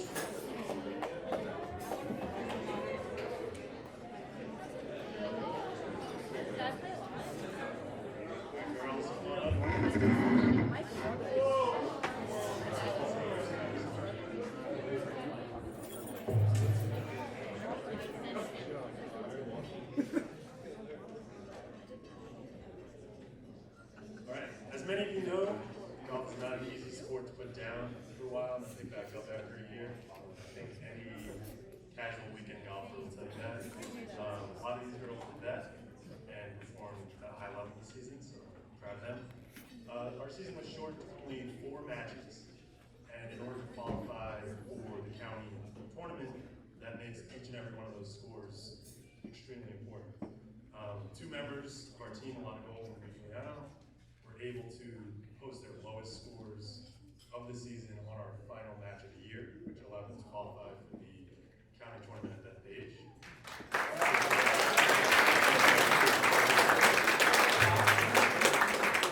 To follow that up, they both posted even lower scores during day 1 at that age. Of course, that neither of them had played before, I don't think.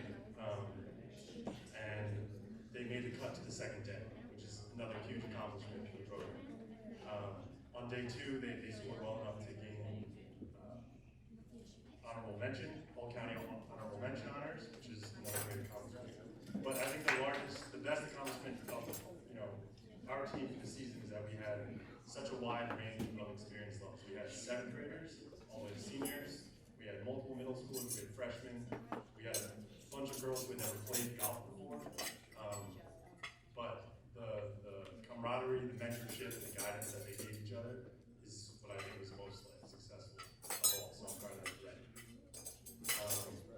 So for the awards, actually, she's not here tonight, but I've known the winner of the Coaches Award since my first year here at North Shore. 6 years ago, she was in my 7th grade classroom. But for the past few years, I've gotten to coach her as a female golfer, and that award, the Coaches Award, goes to Natalia DeFay.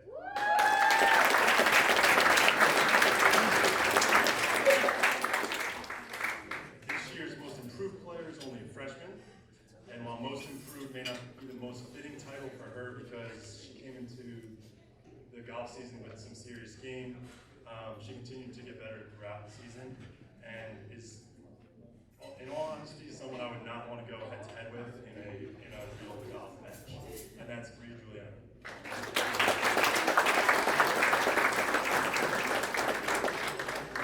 And finally, Elana Golden, our team MVP.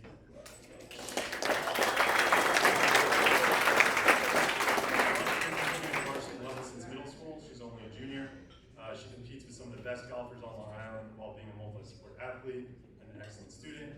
She's a leader and role model for every member of our team, not just the first-year players. And when I say Bree and Elana are going up against girls who all they do is golf, 4 seasons a year, and that is their main sport, that is their sole focus, it really is, and they're able to compete with them. So a huge accomplishment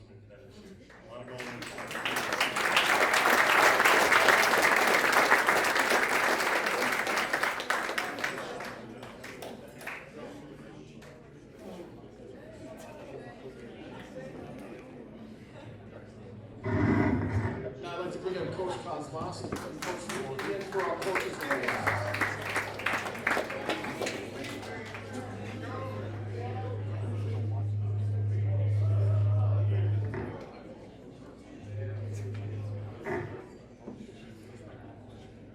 Coach's Award. A Coach's Award can be defined in many different ways. According to the criteria given, it is presented to the student athlete who exemplifies leadership, dedication, and commitment to their team while striving to reach his or her potential. Someone who is willing to sacrifice personal gain for team success.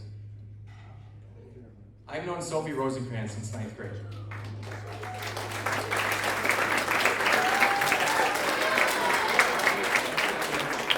And she's been a varsity member for 12 seasons, a multiple-time county champion, all-state performer, and a team captain. Sometimes the trajectory of one's athletic career is smooth, while at other times it becomes unclear. The track and field Olympic trials is currently on television this week. I've been watching the triumphs and failures within the athletic competition of these supremely talented world-class athletes. There are always stories how someone overcame adversity, or was injured, or even had COVID. These stories are the same as we're providing here tonight, except ours are on the high school level. Within our team, I always talk to seniors about their legacy within our program, and how do they want to be remembered. Not everything is about wins and losses, but also the sacrifices we make to support one another. As a senior dealing with chronic unidentifiable injuries, she easily could have called it a season, or even a year. However, as the Coach's Award definition says, someone who's willing to sacrifice personal gain for team success. This athlete certainly did that and more. Her entire senior year was not about personal times or accomplishments, but rather to contribute to the common effort and her teammates around her. She spent much of her races pacing and assisting her teammates while just wearing training shoes instead of racing spikes to preserve the health and make it one more day. Despite all these obstacles along the way, she was always striving to reach her potential while not losing sight of helping those around her, and was still able to maintain all-county performances in both seasons. I'm certain she'll be taking those guiding principles and hopefully a little luck of staying healthy to Williams College, where she'll be competing in the fall. She started and ended her career with a smile, probably not the end she envisioned, but something I'm sure she'd be proud of. I know I am, and her parents are too. The Coach's Award goes to Sophie Rosencrantz.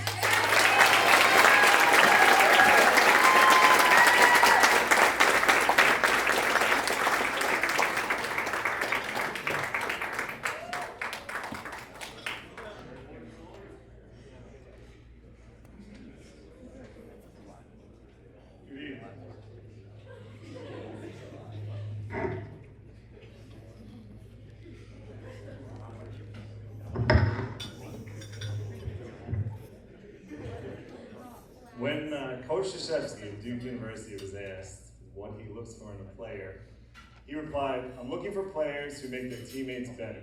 You do that with enthusiasm and passion." Enthusiasm and passion, two words that I believe perfectly represent this year's recipient of the Coach's Award, Gavin Lacey.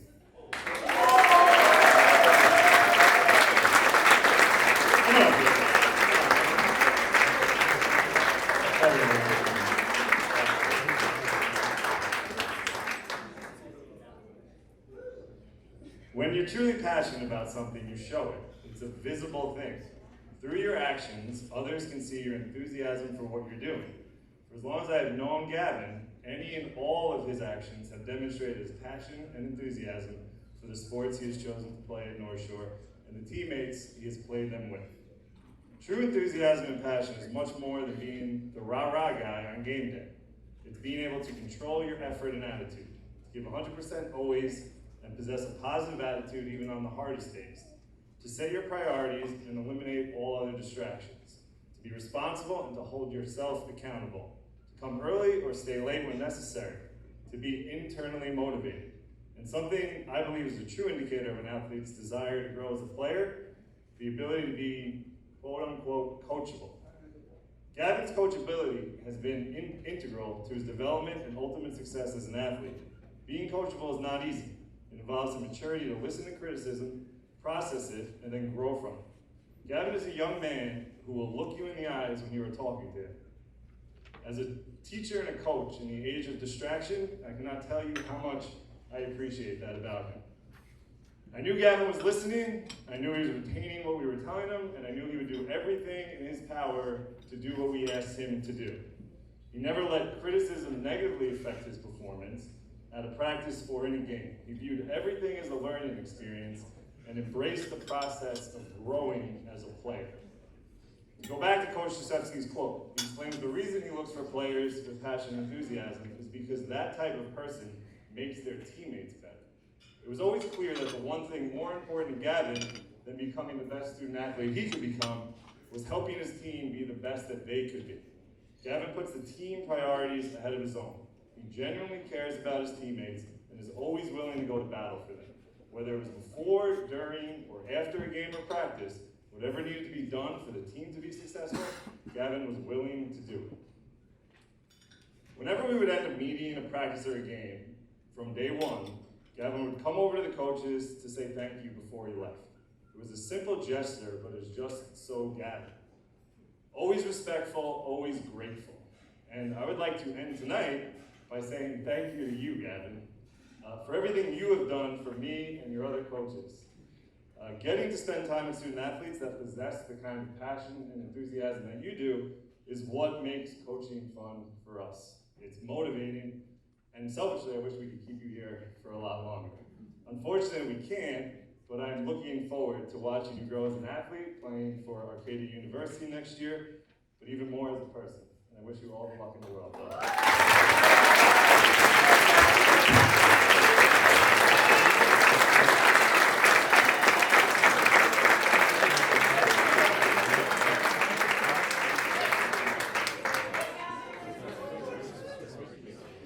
And now I'd like to bring up Coach Goddard, who's our women's soccer team.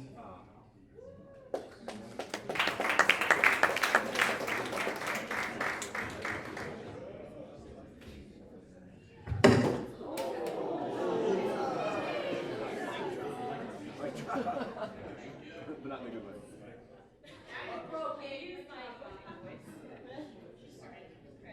Alright, girls soccer team, come on up. Yes.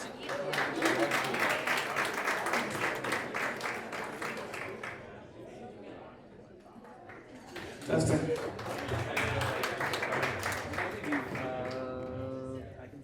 This is 6,000. So like all sports teams here tonight, this season was unique for us. We started this season March 1st and played our first game 7 days after our first full practice.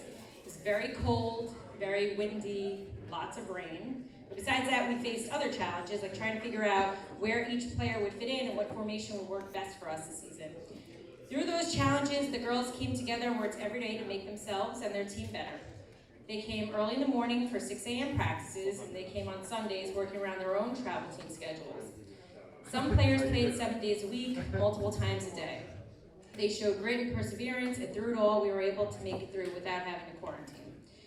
In the postseason, we were seeded 11 in the county. We were able to defeat the number 6 seed, Mepham, on their home field after previously losing to them the year before in the county semifinals.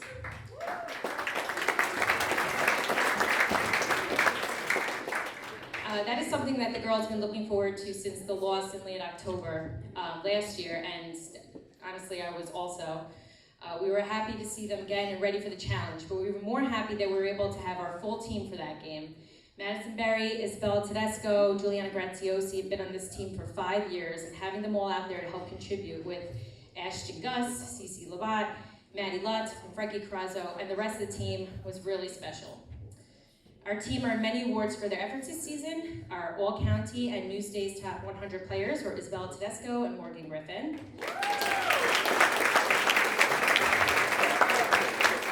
All class was Evelyn McCreary, Ari Gus, and Ashton Gus. All conference went to Cece Labat, Juliana Graziosi, and Juliana also won the Scholar Athlete Award in Nassau County. Madison Berry and Jules Graziosi are this year's recipients of our team's Coaches Award.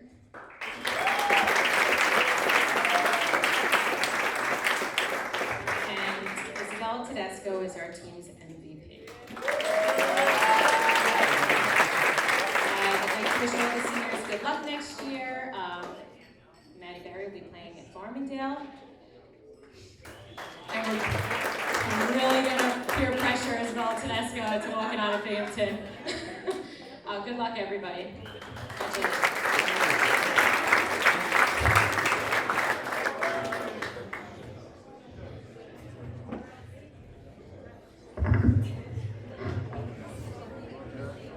And now I'd like to bring Coach Kozlowski back up with his men's lacrosse team.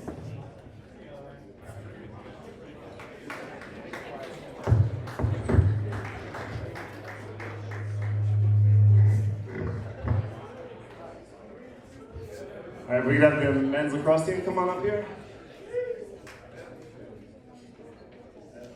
I'll read it out. Jack Aletto, Giovanni Callo, Phil Demiko, Aaron DeVersa, Forrest Dimitri, Matt DeLeo, Andrew Fabilli, Will Feldman, Sean Garland, Don Gonzalez, Will Hunt, Jack Hoffman, Luca Corte, Gavin Lacey, Kevin Larkin, Joe Lahane, Peter Leota, Matt Aldano, Nick Percivali, John Parakis, Dan Quigley, Kevin Sheridan, Nick Simon, Justin Boblis, and Keegan Volkis. We can clap for the 2021 Boys Lacrosse. All right, as everyone, I would like to echo thanks for this season to Mr. Lang, Ms. Anderson, Mr. Watts, Coach Gonzalez, and especially to our parents who were able to do a lot of the special things we always do, even through the restrictions and everything that was going on. So thank you very much to all of our parents. As everyone has already discussed tonight, this was a season like no other. Going in, we knew things were going to be vastly different. And we asked these young men to just do their best to block out the distractions, stay focused, and control what they can control. And they did an unbelievable job of doing that. And when we were finally able to get back out on the field, as a North Shore Lacrosse family, they gave us everything they had, day in and day out. In a condensed season, where everything was accelerated, playing 3 or 4 games in a week, playing back-to-back, these guys up here found a way to come together quickly, find an identity, and push themselves through fatigue, injury. Were coming up for their first experience at a varsity level as seniors. So we were unsure what to expect. We knew we had a large group, and I would like to say that, I need to say that the seniors as a whole really stepped up and guided us through this process that we had never been through before. They were asked to step into some major roles without any previous experience, and they all did a great job of doing that and answering that call. So I would like to just one more time acknowledge these seniors, Jack Aletto, Phil Demiko, Forrest Dimitri, Sean Garland, Don Gonzalez, Gavin Lacey, Kevin Larkin, Joe Lahane, Nick Percivali, and Justin Vlahovic, because without them, we would not have experienced the success that we did this year. We love you guys, we're going to miss you guys. The Nassau County Coaches Association acknowledged a number of our players this year. Jack Aletto was awarded All-Conference. Joe Lahane was honorable mention All-County. Gavin Lacey was honorable mention All-County. Don Gonzalez was All-County. Forrest Dimitri was All-County. Phil Demiko was All-County. Our Coaches Award this year is going to Phil Demiko. Congratulations, Phil. Look at this guy. Look at that belt. All right, so we have a term that we use a lot at North Shore Lacrosse, which is scrapping.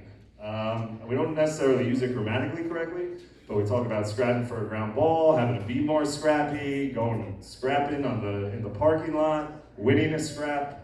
And that man right there, Phil Demiko, is the embodiment of what scrapping is. We asked Phil to do everything, and he did it. He faced off almost exclusively for us. He played defense, he played offense. He's not the biggest guy on the field, but he was almost always the toughest guy on the field.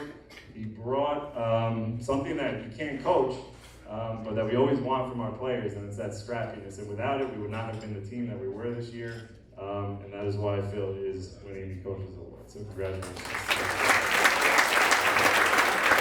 And then lastly, We have 2 MVPs this year. It would have been impossible to separate these guys. It seems like they've kind of been a package for as long as they have been around North Shore Lacrosse. And our 2 MVPs this year are Dom Ginzali and Forrest Dimitri.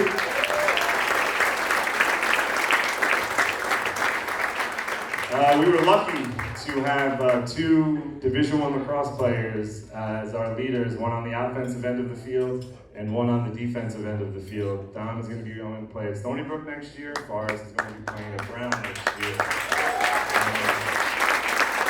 While they were definitely different in their personalities on and off the field, Forrest is definitely a little more calm and collected and has a little smoothness to his game.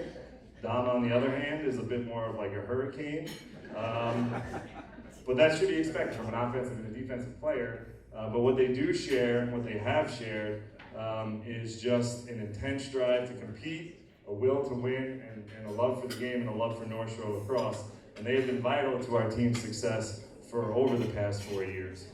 So I would just like to say thank you to those guys for what they have given this program, and congratulations to them for being our MVPs. Thank you, everybody. Thank you, guys.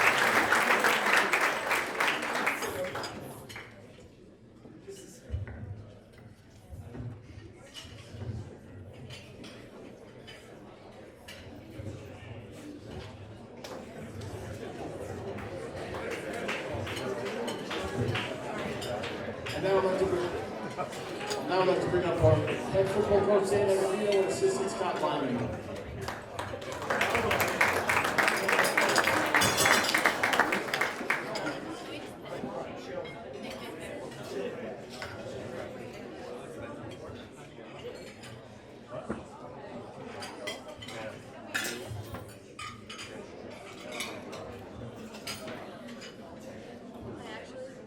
I'd like to call up the varsity football team.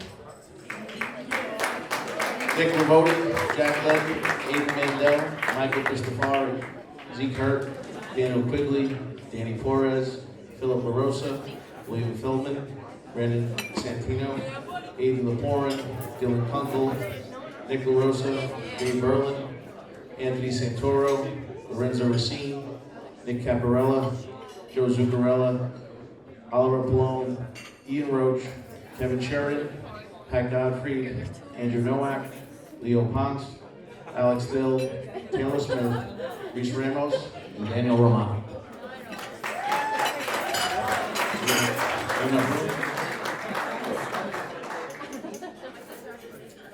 I would like to start off by congratulating all the athletes here tonight on their outstanding achievements, especially during this difficult time. I'd like to say thank you to Mr. Lang, Ms. Anderson, Mr. Wass, and Mr. Gonzalez for their hard work and leadership. Without them, we would never have had a season. And to the best coaching staff in the county, your hard work and dedication throughout the season and during the pandemic was the reason for our continued success. This football season officially started on March 1st. However, for our dedicated athletes, it started over a year before that. Not knowing if we would ever have a season, these young men remained dedicated and committed that if there was to be a season, they would make it one of the best seasons in North Shore history. They finished the regular season undefeated with a 6-0 record and secured the #1 seed for the playoffs. They shut out their opponent in the semifinal game, becoming Big Four champions, and played their hearts out in the finals, coming up just short of North Shore's first county championship since the 1970s. Big round of applause for the guys. This team's success will be spoken about for years to come and will be a big part of the program's success in the future. I would like to thank all the seniors for all they have done and wish them well in their future endeavors. This fall, when the team takes the field, your spirit and legacy will be with us because the truth is, once a Viking, always a Viking. This year, we are very fortunate to have quite a few athletics receive individual honors, who I would like to recognize now. Starting with winning as presented by the Nassau County High School Football Coaches Association, Academic All-Conference Awards go to Ian Roach, Daniel Romano, and Phil LaRosa.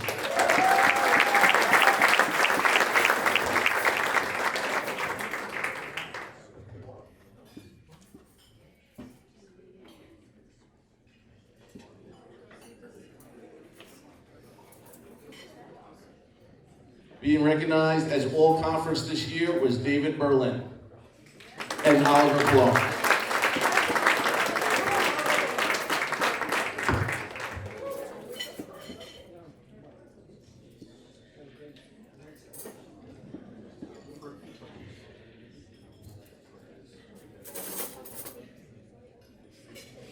Receiving all-county honorable mention this season is Ian Roche.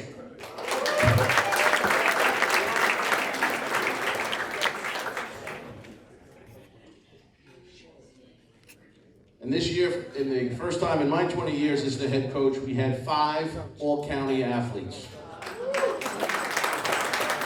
Our all-county athletes this year was Phil LaRosa, Lorenzo Racine, Dan Quigley, Reese Ramos, and Dan Romano.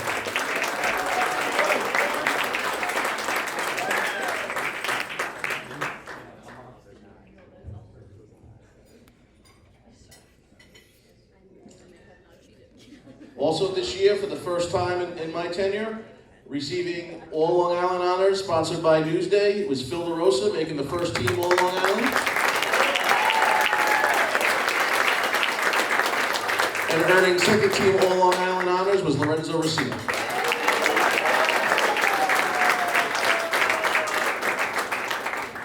And another first, out of all the players in Conference 4, we were fortunate enough to have one of our players selected as the Nassau County Conference 4 Player of the Year, as voted on by the coaches throughout the county. And a plaque will be coming to honor him, and that is Phil LaRosa.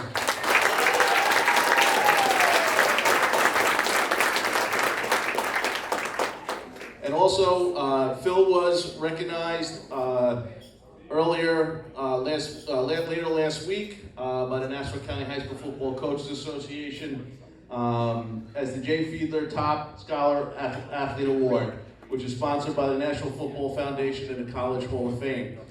This award is given out to somebody that has to have a minimum requirement of all county on the field with high academics. What happens is each team nominates one scholar athlete. From that scholar athlete, they are chosen the Golden 11 of the top athletic scholars in Nassau County, and from that group, one is chosen as the J. Fiedler Top Scholar Athlete Award. So congratulations to Phil LaRosa.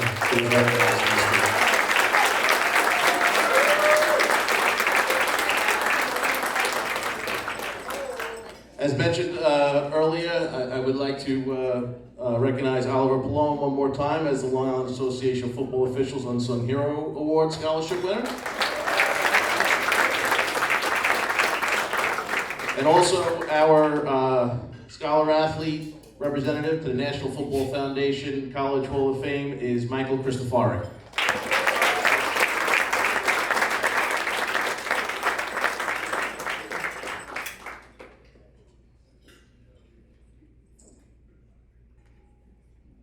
This year's Coaches Award goes to 2 young men who was a pleasure to coach.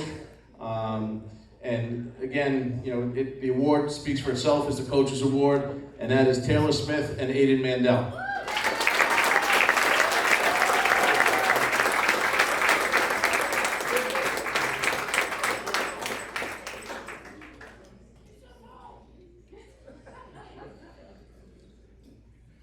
And our MVP this season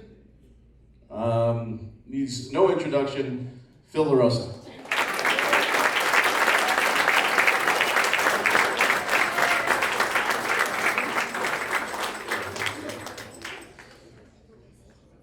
Our last awards are the only awards that are truly chosen by the coaching staff here at North Shore.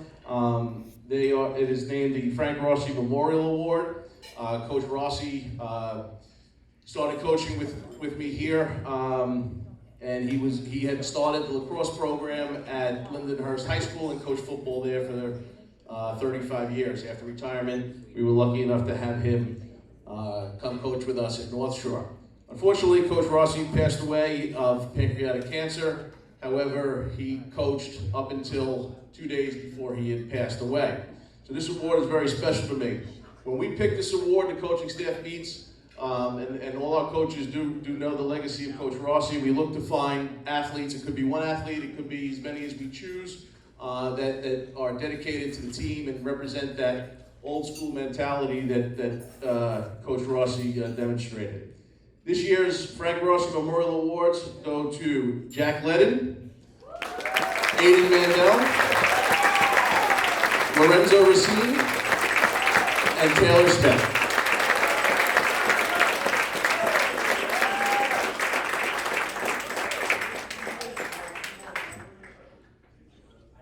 Congratulations to all athletes.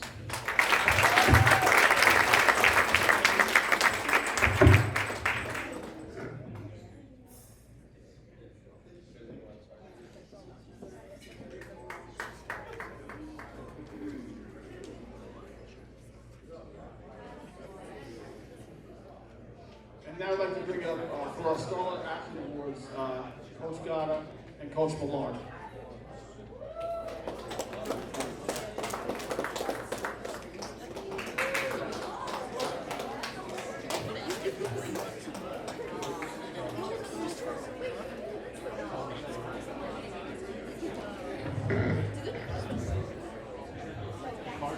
I'd like to start off by calling up this year's Female Scholar Athlete Award winner, Juliana Graziosi.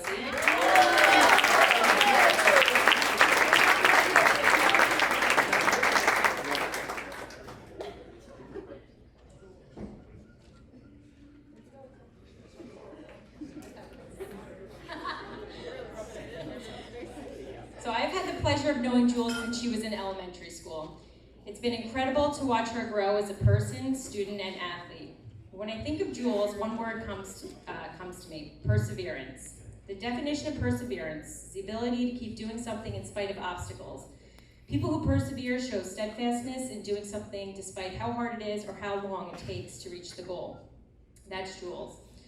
We took Jules as an 8th grader on our team. I explained to her that as an 8th grader playing behind a senior goalie, she would spend most of her time on the bench analyzing, observing, and thinking. Most kids this age would not understand the importance of that. However, she was smart enough to know that doing all of those things would make her a better player. Jules practiced every day with us and went to our club practices and games where she would apply her knowledge. As she entered her freshman year and had big shoes to fill, her experience for 8th grade year helped guide us to the state championship. She's leader for all of her peers. She coaches on the field, and not only that, she's the type of player that reflects. She comes off the field and she would say to me, "Was that goal my fault?" And sometimes I'd have to say yes. Unlike most teenage girls, hearing that, she would look at me and she would say, "Can you explain that to me? What did I do wrong and how can I fix it?" And we would have a mature conversation on how to become better. Oftentimes, she would come back off the field and say, "What do you think? Do you think I did that better?" I really try to think about that. The point is, Jules is the type of kid who is always thinking of how they could reach their goal, and no matter what the obstacle was, she would never shut down. She would never cry on the field. She would never put her head in her hands. She would just keep trying. She would always fight to figure out how to get better. That type of mentality translated in the classroom for her. Jules graduated with a weighted average of a 99. She is a member of the World Language Honor Society, National Honor Society, an IB diploma candidate, Rho Kappa member, and a member of the Science National Honor Society. She's won the Trailblazer Award, the News 12 Scholar Athlete Award, and has graduated with distinction and a seal of biliteracy. She has participated in the Science Research Program her freshman year. She's conducted studies of gamma radiation and the prevention of E. coli spread. She has worked with Dr. Carsons at Northwell Health in Mineola and has done research on the effects of coronavirus on mental health and alcoholism. She's also volunteered her time during the pandemic to help test nursing home patients as well as helping triage patients, which is pretty incredible.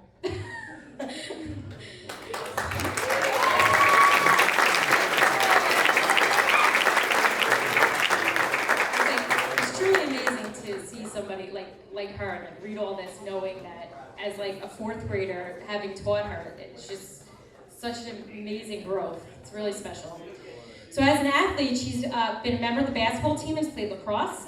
She's been on the soccer team's captain as junior and senior. She's earned all conference honors 2 years in a row and has been our team's scholar athlete. She's also the co-recipient of the Coaches Award. She also received the Sue Link Memorial Scholarship given out by the Nassau County Girls Soccer Coaches Association to only one player in all of Nassau County.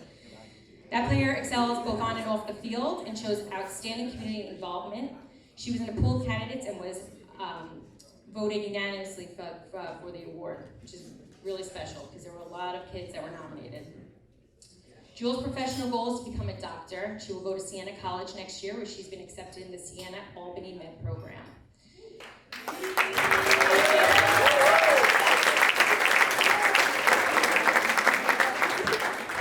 She's just an exceptional person all around. She's faced many challenges in her youth that has never set her back and only propelled her and will continue to do so because she's a fighter. I'm beyond proud to give her this award, but even more proud that I've had her in my life as a coach and a teacher for so long. Congratulations.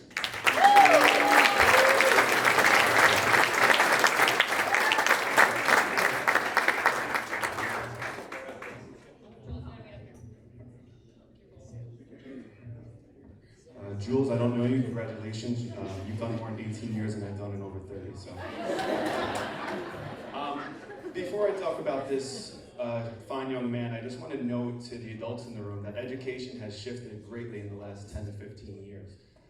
The amount of AP and IB classes that a lot of these athletes take is unparalleled in history, and it's, at times it's very stressful. But this young man has done it with grace. And he's a brilliant young man. A few of his peers that would actually speak on record know that he's humble, he's hardworking, he's kind, he's smart. Not only is he one of the finest runners to come through North Shore, but this athlete's academic performance has placed him near the top of his class. Additionally, he was part of a trio that attempted to end my mother's incessant complaining about me being single by setting me up with a coach from another team.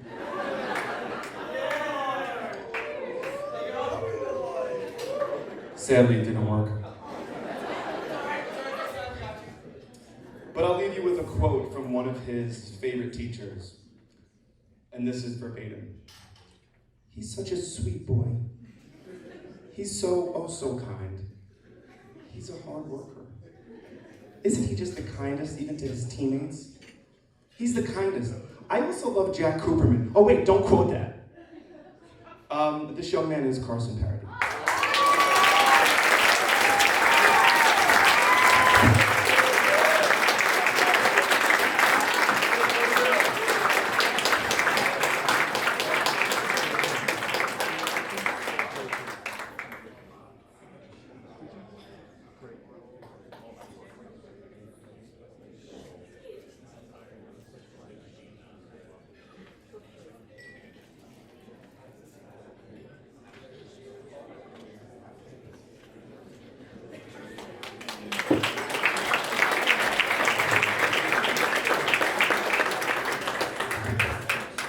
Sorry, you have to listen to me again.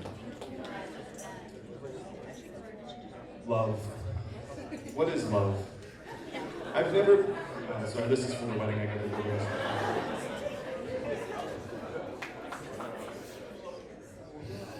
Okay, so for the boys' first consecutive year, they're county champions twice.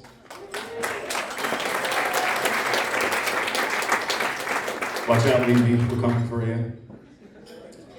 This first gentleman, what can I say about this athlete? He's one of the smartest and most athletic gentlemen on our team, although he's turned into a pretty decent bench presser. His insight and wisdom has influenced the way that I coach, and for that I am forever indebted to him. Supporting his teammates, checking his ego, working hard, and being an all-around amazing young man is how I remember this athlete. Yeah, I probably should have called you guys up, my apologies. I mean, you knew when Coach was up here. You are. We wish him well as he enters Vanderbilt this upcoming fall. MVP award for cross country goes to Samuel Rosencrantz.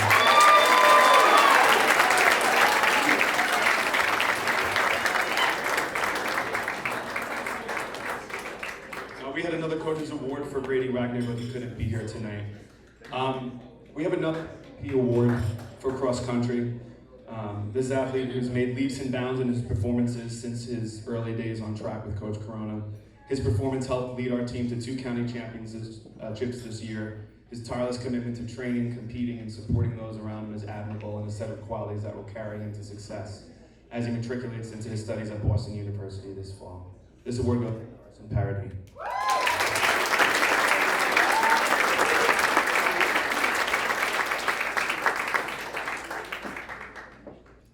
In winter track, we have a couple of awards.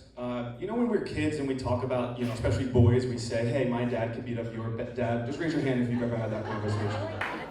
Okay, I guess I'm from Suffolk County, we're a little different. Well, this guy's dad could definitely beat up all of our dads.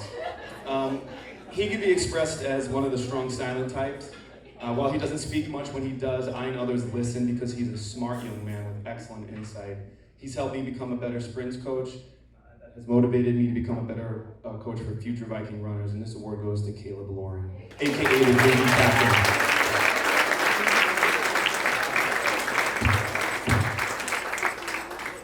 You guys stop reading, who's gonna get the award?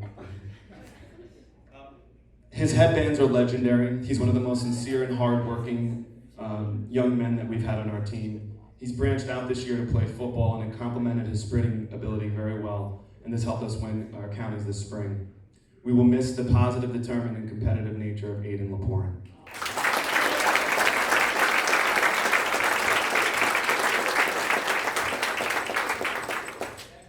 Rounding out winter track, this is one of the most fun runners that you could ever watch. You never know when he's going to have an amazing race, but when he does, it ends with other teams coming up to congratulate him for how well he did.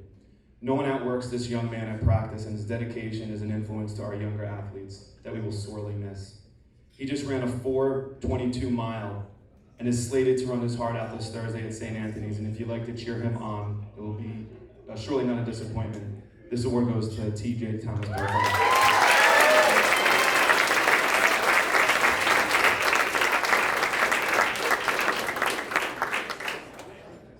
If the football players would help these track guys accept awards, don't be so timid, okay? Be confident. All right, for spring track, this award goes to a young man that without him, we certainly could not have won counties. He scored a lot of points for us. He's one of the most easygoing and kind athletes I've coached, and his willingness to work with others and show them the ropes in events that not many typically do is greatly appreciated by his coaches. We will miss him, but do wish him the best as he moves on to college. Will Declan Doyle please come up to accept this award?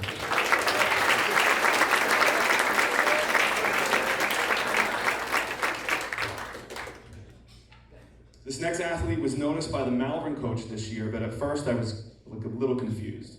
The coach said to me, damn, we need more athletes like him. No wonder we couldn't beat North Shore football this year. But then I looked over and I saw Aidan Stolberger. And I was confused, but behind him was the recipient of this award, and it made sense. I remember walking into the weight room and seeing this 225 on the bar. When I asked him to submit to a drug test because there was no way that he was natty, he instead decided to come out for the track team and became the top thrower in our team. He's the kindest big man, and we will miss him and his mom feeding the team. Those Orioles were clutch. Where's Mom?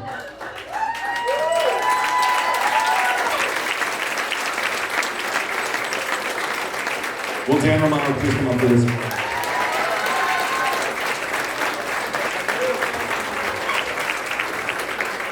Dan's been asking for 2 weeks if I'm writing him a speech.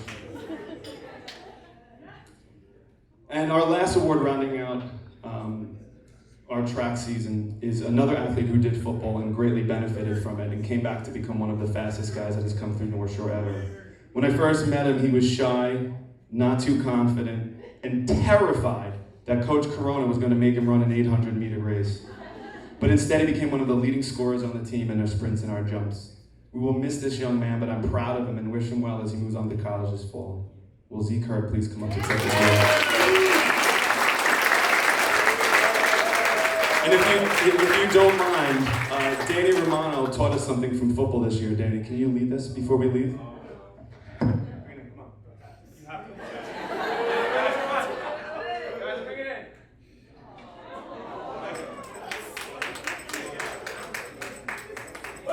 Bikes on me, 1, 2, 3.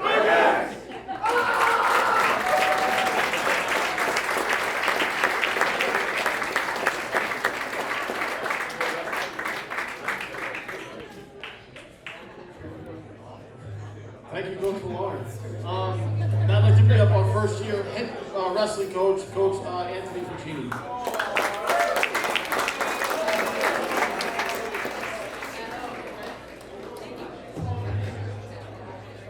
Will the wrestlers please come up? No? Okay, stay down. What? Here's the wrestler.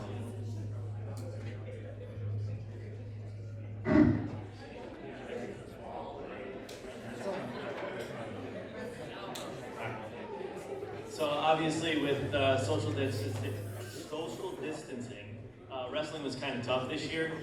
For the first month was pretty much no contact, lifting, running, stance drills, which they love so much. I know you guys do. And these guys took it and worked pretty much the hardest I've ever seen them work, which was really good to see as a coach. And sorry. But at the end of the day, when they told us the season would be happening, all the guys were super excited. We were able to get in contact, bang heads, and really get after it. It was actually a pretty awesome season for only having 4 matches. We ended up only being able to get in 4 due to quarantine and all these different things that we had to do in order to do that. But there was not one day that I didn't. Okay, this is killing me.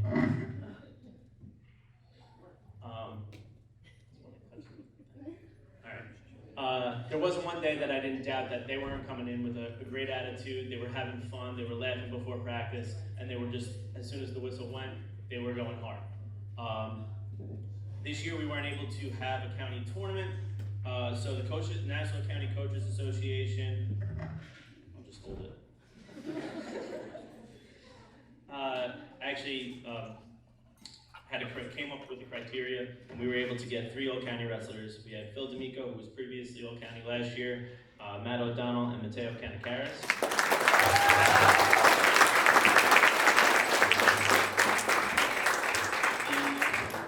The Long Beach coach actually held a Nassau County championship up in Section 1, which is like about an hour north of the city. So we took actually a couple of guys to that tournament. This tournament was probably one of the toughest tournaments I've seen outside of the Nassau County tournament.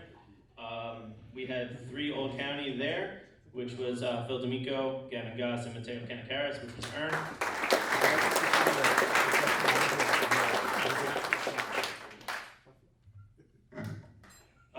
For the Coaches Awards, Most Improved, which I don't think he's here, but we actually, as a coaching staff, we looked at each other and we're like, where did this come from?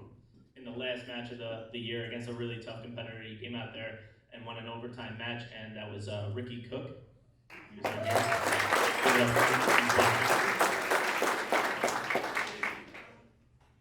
For the Coaches Award, this wrestler was a first-time captain this year, and we named him captain because of his hard work, his dedication to the sport, his work outside, and he's always calling or texting me like, oh, when are we getting in the room? When are we gonna get practice going? And he actually comes to practice with a great attitude and hard work and demeanor, and that's Matt O'Donnell.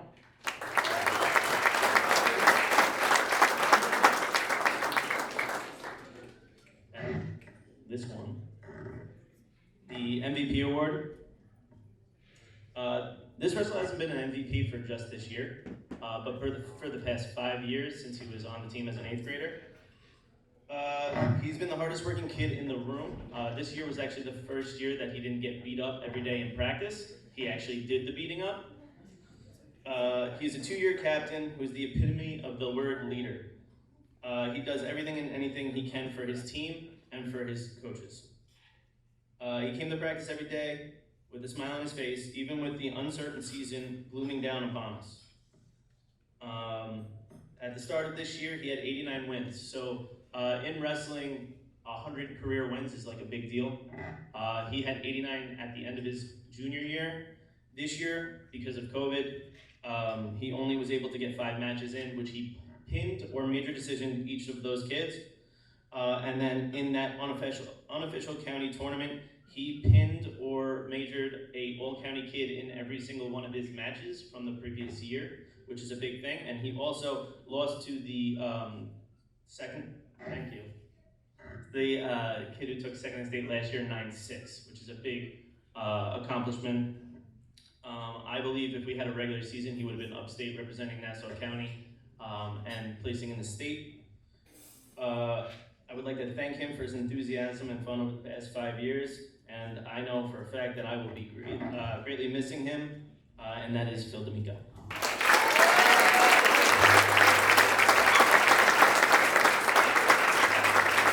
Thank you.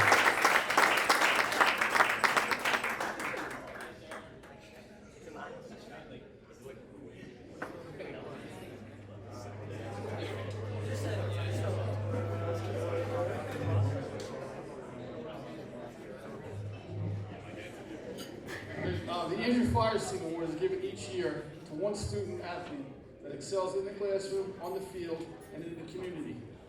Andrew had an undeniable charisma, a keen intellect, and a genuine interest in others. Andrew battled Ewing sarcoma most of his life.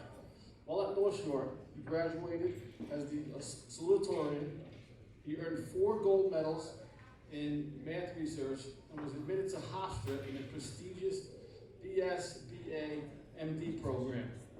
Andrew Firestein inspired others for the years he was at North Shore. This is a very prestigious and important award for our athletic program. He inspired people, he inspired athletes. He was just an unbelievable role model for many, many people throughout the North Shore community. And this year's winner goes to Jules Filisali.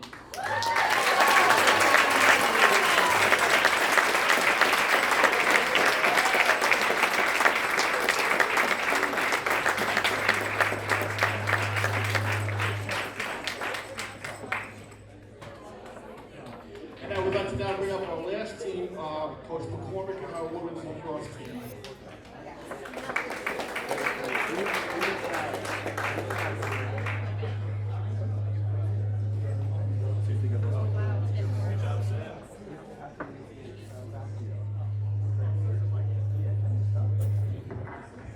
Before we bring the ladies up, there's one more lacrosse award that the men's and women's team would like to award, and that is the Ken Alverson Memorial Scholarship, which is presented by the North Shore Lacrosse Club. Sorry. Ken Alverson loved lacrosse and was always on the field. He was always coaching and figuring out a way to make the student athletes better and committed. He's remembered as a very special man who touched the lives of many student athletes throughout the lacrosse community. This year, for the men's side, the Ken Alverson Memorial Scholarship is awarded to Forrest Dimitri.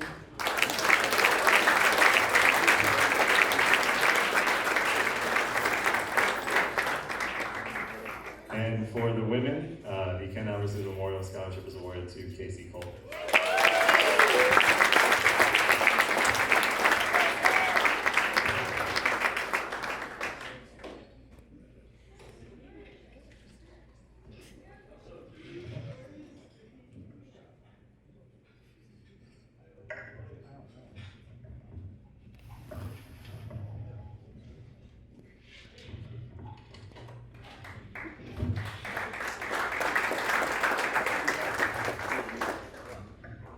I would like to invite the women's varsity lacrosse team up. Elle Archer, Amanda Ayers, Ava Bartoli, Ella Begley, Maya Best, Casey Colbert, Kylie Colbert, Frankie Carrazzo, Christina Dade, Isabella Gannon, Hannah Gilliam, Kate Gilliam, Mackenzie Johansson, Madeline Lutz, Danielle Martini, Eliza Ritter, Allie Ryder, and Isabel Sheridan.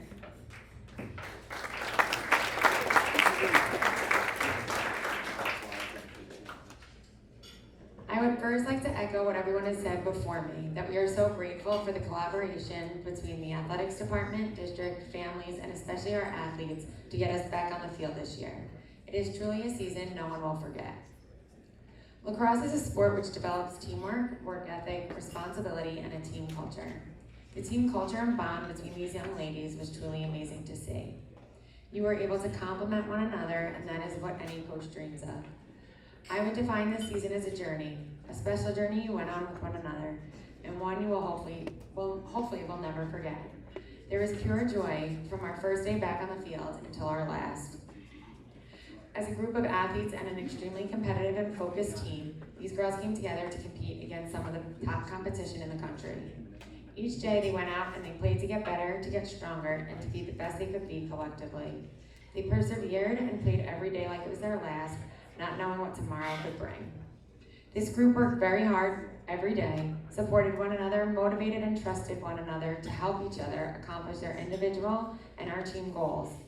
Connecting on and off the field allowed these girls to play a full 50 with no fear, step up, get the job done, time their slides, support in transition, come up with the 50-50 ground balls, and finish and shoot like they wanted to score.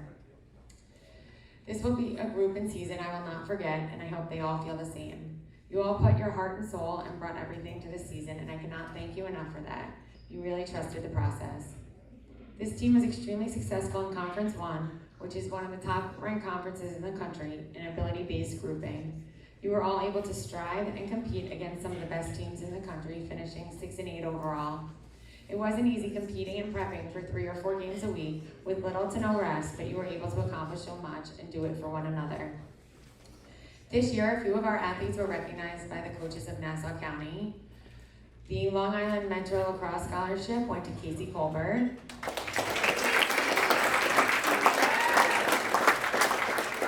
The Unsung Hero went to Allison Ryder. Scholar Athlete went to Isabella Gannon.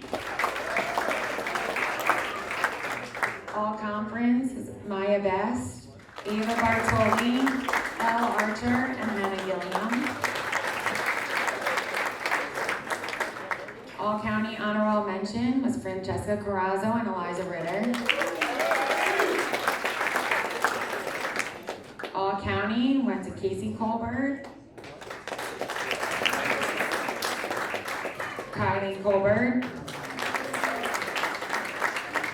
and Kate Gilliam. We had a USA Lacrosse Academic All-American, and that goes to Kate Gilliam.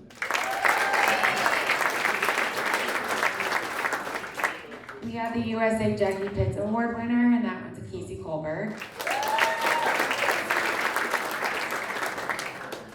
All-American Honorable Mention went to Casey Colbert. And USA All-American went to Kylie Colbert.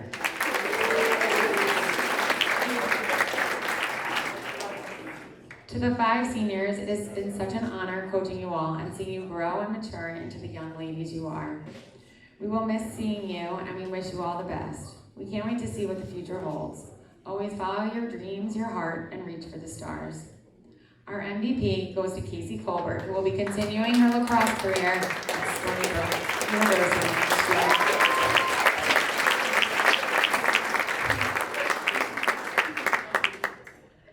And our co-coaches award go to Francesca Carrazzo, who will be continuing her career at New Paltz.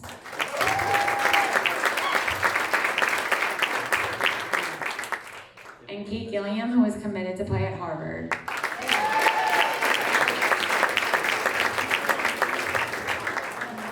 Congratulations to all and much success this year. Thank you.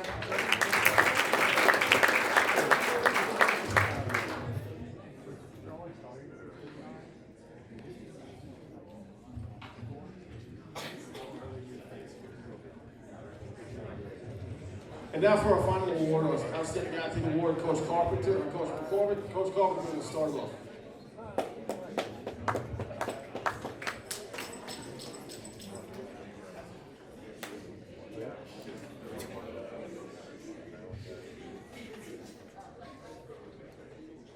All right. I'm truly honored to be announced this year's Outstanding Athlete Award for Phil LaRosa. Phil, come on up.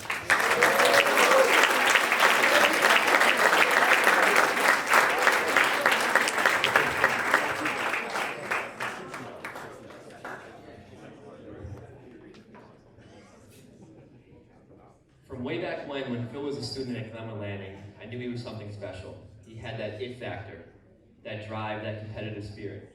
I felt that if he followed his heart and passion with sports, it would lead him to success that he has found throughout his high school career. Phil has demonstrated tremendous leadership qualities on the football field, basketball court, and within our North Shore community. Phil was the captain of one of the most successful football teams at North Shore. was the captain of the basketball team, and led us to a 6-2 record. Phil's leadership off the court in the field was even more impressive. He was selected as a Team Up for Unity ambassador to erase bias and racism from sports. He acted as a moderator within local business leaders to combat social injustice and systemic racism. Part of this also included hosting peer-to-peer conversations as a way for student athletes to share their views. On the football field, Phil was a standout running back and linebacker. He rushed for 769 yards, 18 touchdowns. He earned all county honors and was named Conference 4 Player of the Year. On the court, he led the Vikings in scoring and steals for 2 years. He was a 2-time all-county player. Phil's ability to score in a variety of ways, from attacking the rim to beyond the arc, knocking down threes, made him a player that other teams feared. Phil has always excelled in the classroom as well. He's been a member of the National Honor Society, Math Honor Society, World Language Honor Society. He was an accomplished violin player and all-county in NISMA. I don't know how he practices his jump shot. I don't know, I had time. Not sure when he found time for that. Overall, Phil Rosa made the most of every moment here at North Shore. From his education to his athletic profile, Phil Rosa is a true winner. He will continue his basketball and academic career at SUNY New Paltz this fall. It is my true honor to announce Phil Rosa as the 2021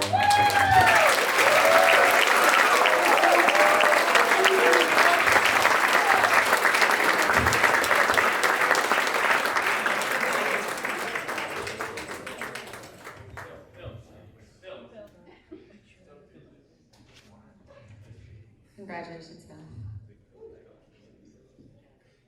I have the honor to recognize our 2021 Female Athlete of the Year, Casey Colbert.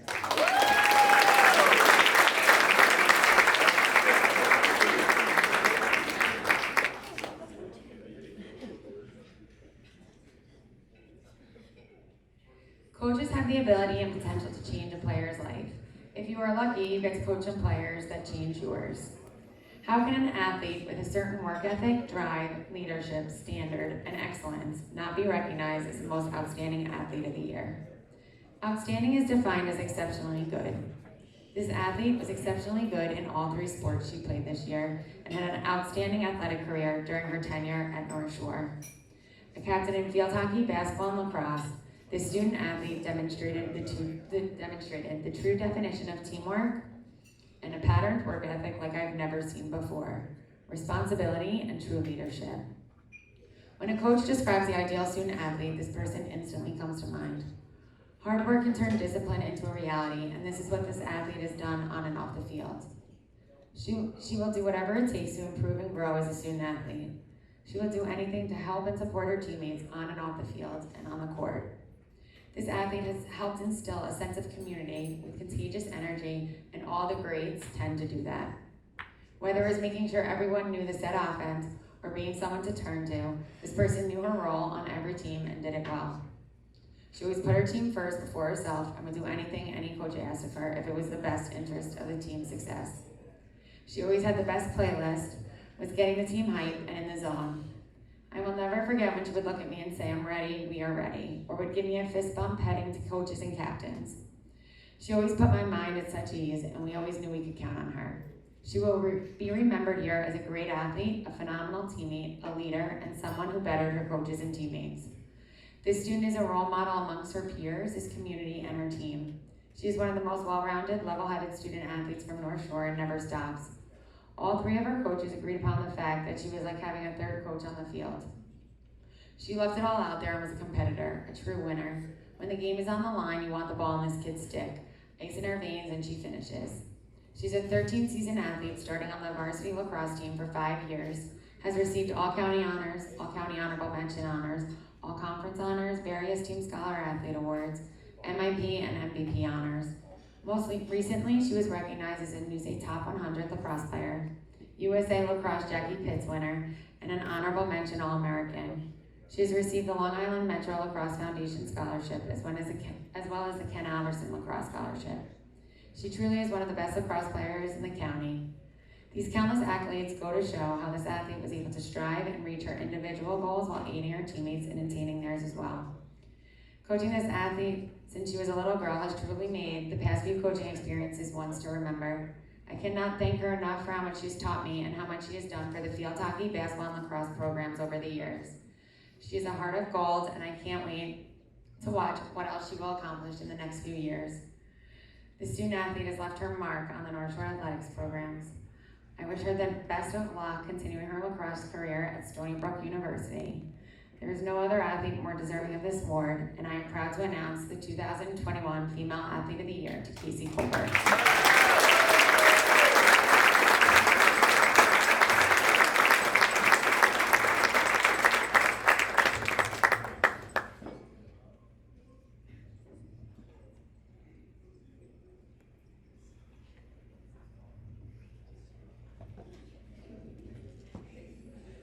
Guys, thank you very much. And literally before we end the night, something just came from the North Shore Lacrosse Soccer Club, 3 scholarship winners.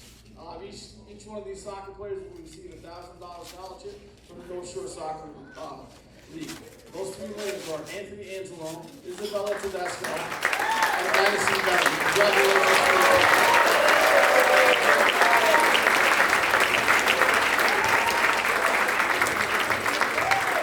I have your names, but unfortunately I don't have your checks, and we'll get those to you as soon as possible. Congratulations. Okay. Well, guys, thank you for a great night tonight. Stay safe. Enjoy the summer. Take care.